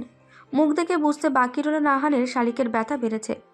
কান্না করায় নাক লাল টুকটুকে হয়ে আছে। পুরো রাস্তায় শালিক টু শব্দ পর্যন্ত করল না। আহানের কাঁধে মাথা রেখে ওর শার্ট খামচে বসেছিল। আহান একটু পরপর শালিককে দেখছিল। চোখ বন্ধ করে বসেছিল শালিক। নীরবে অশ্রু গড়িয়ে পড়ছিল গাল বেয়ে। আহান হাসপাতালে গিয়েই আগে শালিককে অ্যাডমিট করে, পরে ডাক্তার কামনাকে কল দেয়। ডাক্তার কামনা আপাতত শালিককে বিভিন্ন ধরনের ব্যায়াম আর হাঁটাহাঁটি করার নির্দেশ দেয়। আহান গিয়ে তা বললে শালিক খ্যাপাটে গরুর মতন তেড়ে আসে। তার ধারণা আহান মিথ্যা বলছে। বাধ্য হয়ে আহান আবার কামনাকে কল দেয়। তার মুখে নিজ কানের নির্দেশগুলো শোনার পর শালিক তা করে। আহান ফোন দিয়ে বলে দিয়েছিল মিসেস শান্তাকে সরাসরি হাসপাতালে আসতে। 8টার দিকে তিনি হসপিটালে পৌঁছান। আহান ক্যান্টিন থেকে খাবার কিনে আনে। মিসেস শান্তা কিছুতেই মেয়েকে খাওয়াতে পারেন না। ব্যথার যন্ত্রণায় শালিক আহানকে উল্টোপাল্টা কথা বলছে। আহান টিটকারি দিয়ে বলে, আমি বলছিলাম না আমার আব্বা ডাকার মানুষ লাগবে। আমু, তোমার বাপকে চুপ করতে বলো। ও চুপ করবে নে, তুই আগে খা। আমি মরি আর তোমরা খা খা শুরু করছো? আহান আর মিসেস শান্তা হাসবেন নাকি কাঁদবেন বুঝতে পারেন না। দুজন মুখ লুকিয়ে হাসতে লাগে। 10টার দিকে ডক্টর কামনা আসেন। এসে শালিককে স্যালাইন দেন। ক্রমে শালিকের ব্যথা বাড়তে লাগে। আমাদের দেশে সাধারণে স্ত্রীর নর্মাল ডেলিভারির সময় স্বামীকে স্ত্রীর পাশে রাখা তো দূরে থাক, আশেপাশে আসতে দেওয়া হয় না। সময় এগোলেও মানুষ এই ভ্রান্ত ধারণা থেকে বের হয়ে আসতে পারে না। একটা মেয়ে নিজের জীবনের ঝুঁকি নিয়ে একটা প্রাণকে পৃথিবীতে আনে। এই সময় প্রত্যেকটা মেয়ের পাশে তার স্বামীকে থাকতে দেওয়া উচিত। এতে যেমন একটা মেয়ে ভরসা পায় যে আমার অনুপস্থিতিতে আর যাই করুক, প্রিয় মানুষটা অন্য নারীকে জীবনে আনবে না, আমার সন্তানের খেয়াল রাখবে। ডাক্তার হওয়ায় আহান সুযোগ পায় শালিকের পাশে থাকার। শালিক আহানের পরিহিত কাপড় খামচে ধরে যা তা বকছে। ডক্টর কামনা ও তার সহকর্মীরা শালিকের এহেন আচরণে বেশ মজা পায়। শালিক নিজের সর্বস্ব দিয়ে চেষ্টা করছে একটা প্রাণকে সুস্থভাবে পৃথিবীতে আনার। শালিক, আর একটু প্রেশার দাও। ডক্টর কামনা বলে। শালিক ঘেমে একাকার হয়ে গেছে। আহান শালিকের ঘাম মুছে দেয়। আলগা পিরিতি লাগবে না? শালিক ঝাড়ি দিয়ে বলে। আহান হাসে। ডক্টর কামনা আহানকে ইশারা দেয় শালিককে প্রেশার দেওয়ার জন্য। বুঝ শালিক, আমার উপর যত রাগ ক্ষোভ আছে সব নিয়ে বস দাও। তোর রাগ আমি আমার উপর কেন মিটাবো? একবার ভালো হয়ে নেই না, তোর একদিন কি আমার একদিন। আর মারা গেলে তো গেলামই। খবরদার অন্য বেডিরে যদি বিয়া করছিস, বেডা মানুষ খালি বেডি চায়। আহান কিছুটা বিব্রতকর অবস্থায় পড়ে শালিকের কথায় তাকিয়ে দেখে ডক্টর কামনা ও তার সহকর্মীরা মুখ টিপে হাসছেন। বেলা 2:30টার দিকে শালিক এক ফুটফুটে পুত্র সন্তানের মা হয়। আহান প্রথমেই এই সুসংবাদ দেয় আয়াতকে। আহান ছেলের নাম রাখে ইরহাম। দুপুরে খাবার খেয়ে ক্লান্ত শরীর নিয়ে শালিক ঘুম দেয়। মিসেস শান্তা নাতিকে সামলাতে ব্যস্ত হয়ে পড়ে। খেয়ে ঘুমিয়েছিল নবজাতক ইরহাম। হঠাৎ করেই ঘুম ভেঙে যায়। মিসেস শান্তা ওকে ঘুম পাড়ানোর চেষ্টা করেন। শালিকের ছেলে কি এত সহজেই মানে? চিৎকার দিয়ে কান্না শুরু করে। শালিক কান্নার আওয়াজ পেয়ে ঘুমের ঘোরে বলে, কোন বেটি তার বাচ্চাকে এভাবে অন্যের কাছে দিছে আম্মু? যাও তো আম্মু, ওকে ওর আম্মুর কাছে দিয়ে আসো। ওর আম্মুকে? বাবুর আম্মুই ওর আম্মু। বাবুর আম্মুই তো ঘুমের ঘরে বলতেছে বাবুকে আম্মুর কাছে দিয়েছো। আহানের কথা শুনে শালিক লাফ দিয়ে ঘুম থেকে ওঠে। ইরহামকে খেতে খেতে শালিকের পাশেই ঘুমিয়ে পড়ে। শালিক বিছানায় হেলান দিয়েছিল আর আহান ওকে বেদানা ছিলে খাওয়াচ্ছিল। এখন আম্মা ডাকার মানুষ আসছে, পাগলামি কমে করবি। কই পাগলামি করলাম? ডেলিভারির সময় কি কি বলছিস তা যদি রেকর্ড করে রাখতাম ভালো হতো। এই ব্যথা তুমি পাইলে মইরেই যেতে। সহ্য করার ক্ষমতা আছে বলেই তো তুই একজন মেয়ে, একজন স্ত্রী, একজন মা। ইরহামের জন্মের মাসখানেকের মতন গেছে। আয়াতের এখনও তার ভাইপোকে দেখা হয়নি, ছুটি পায়নি। আর ছুটি পেতেই বাসায় ফিরে জুইকে কাপড় চোপড় গোছাতে বলে আয়াত। ঢাকা থেকে ঘুরে আসবে, ইরহামকে দেখে আসবে। জুইয়ের ব্যাগ গোছানো হলেই আয়াত জুই আনশিকে নিয়ে ঢাকার উদ্দেশ্যে রওনা দেয়। ঢাকায় পৌঁছাতে পৌঁছাতে সন্ধ্যা হয়ে যায়। ধানমান্ডি আনোয়ার খান মেডিকেল কলেজের পাশে 7 নম্বর রোডে এসে জুই আর আয়াত ডাব খাওয়ার জন্য নামে। আয়াতের সাথে বেবি কেরিয়ার ব্যাগে ছিল আনশি। 6 মাস প্লাস বয়স হয়। নিজেদের সাথে আনশিকেও টুকিটাকি জিনিস খাওয়ানোর চেষ্টা করে জুই। ডাব খাওয়া শেষে যখন রাস্তা পার হয়ে গাড়িতে উঠতে যাবে, ঠিক সেই সময় বেপরোয়া গতির মোটরসাইকেল এসে জুইকে ধাক্কা দেয়। অল্পের জন্য বেঁচে যায় আয়াত আর তার সাথে থাকা আনশি। জুই ছিটকে রাস্তায় পড়ে। মুহূর্তেই ওর চারপাশ রক্তে ভরে যায়। আয়াত দৌড়ে আসে। জুই ঝাপসা চোখে আয়াত আর আনশিকে দেখছে। আয়াতের চোখ মুখে আতঙ্ক ভয় ভেসে উঠেছে। অবুঝ আনশি নিষ্পাপ চাহনিতে মায়ের দিকে ড্যাব ড্যাব করে তাকিয়ে আছে। জুইয়ের দৃষ্টিসীমা ক্রমশ ঘোলাটে হয়ে আসছে। আস্তে আস্তে জুইয়ের দৃষ্টিসীমা অন্ধকার হয়ে আসে। জুই চোখ বুজে ক্ষণিকের জন্য বা চিরকালের জন্য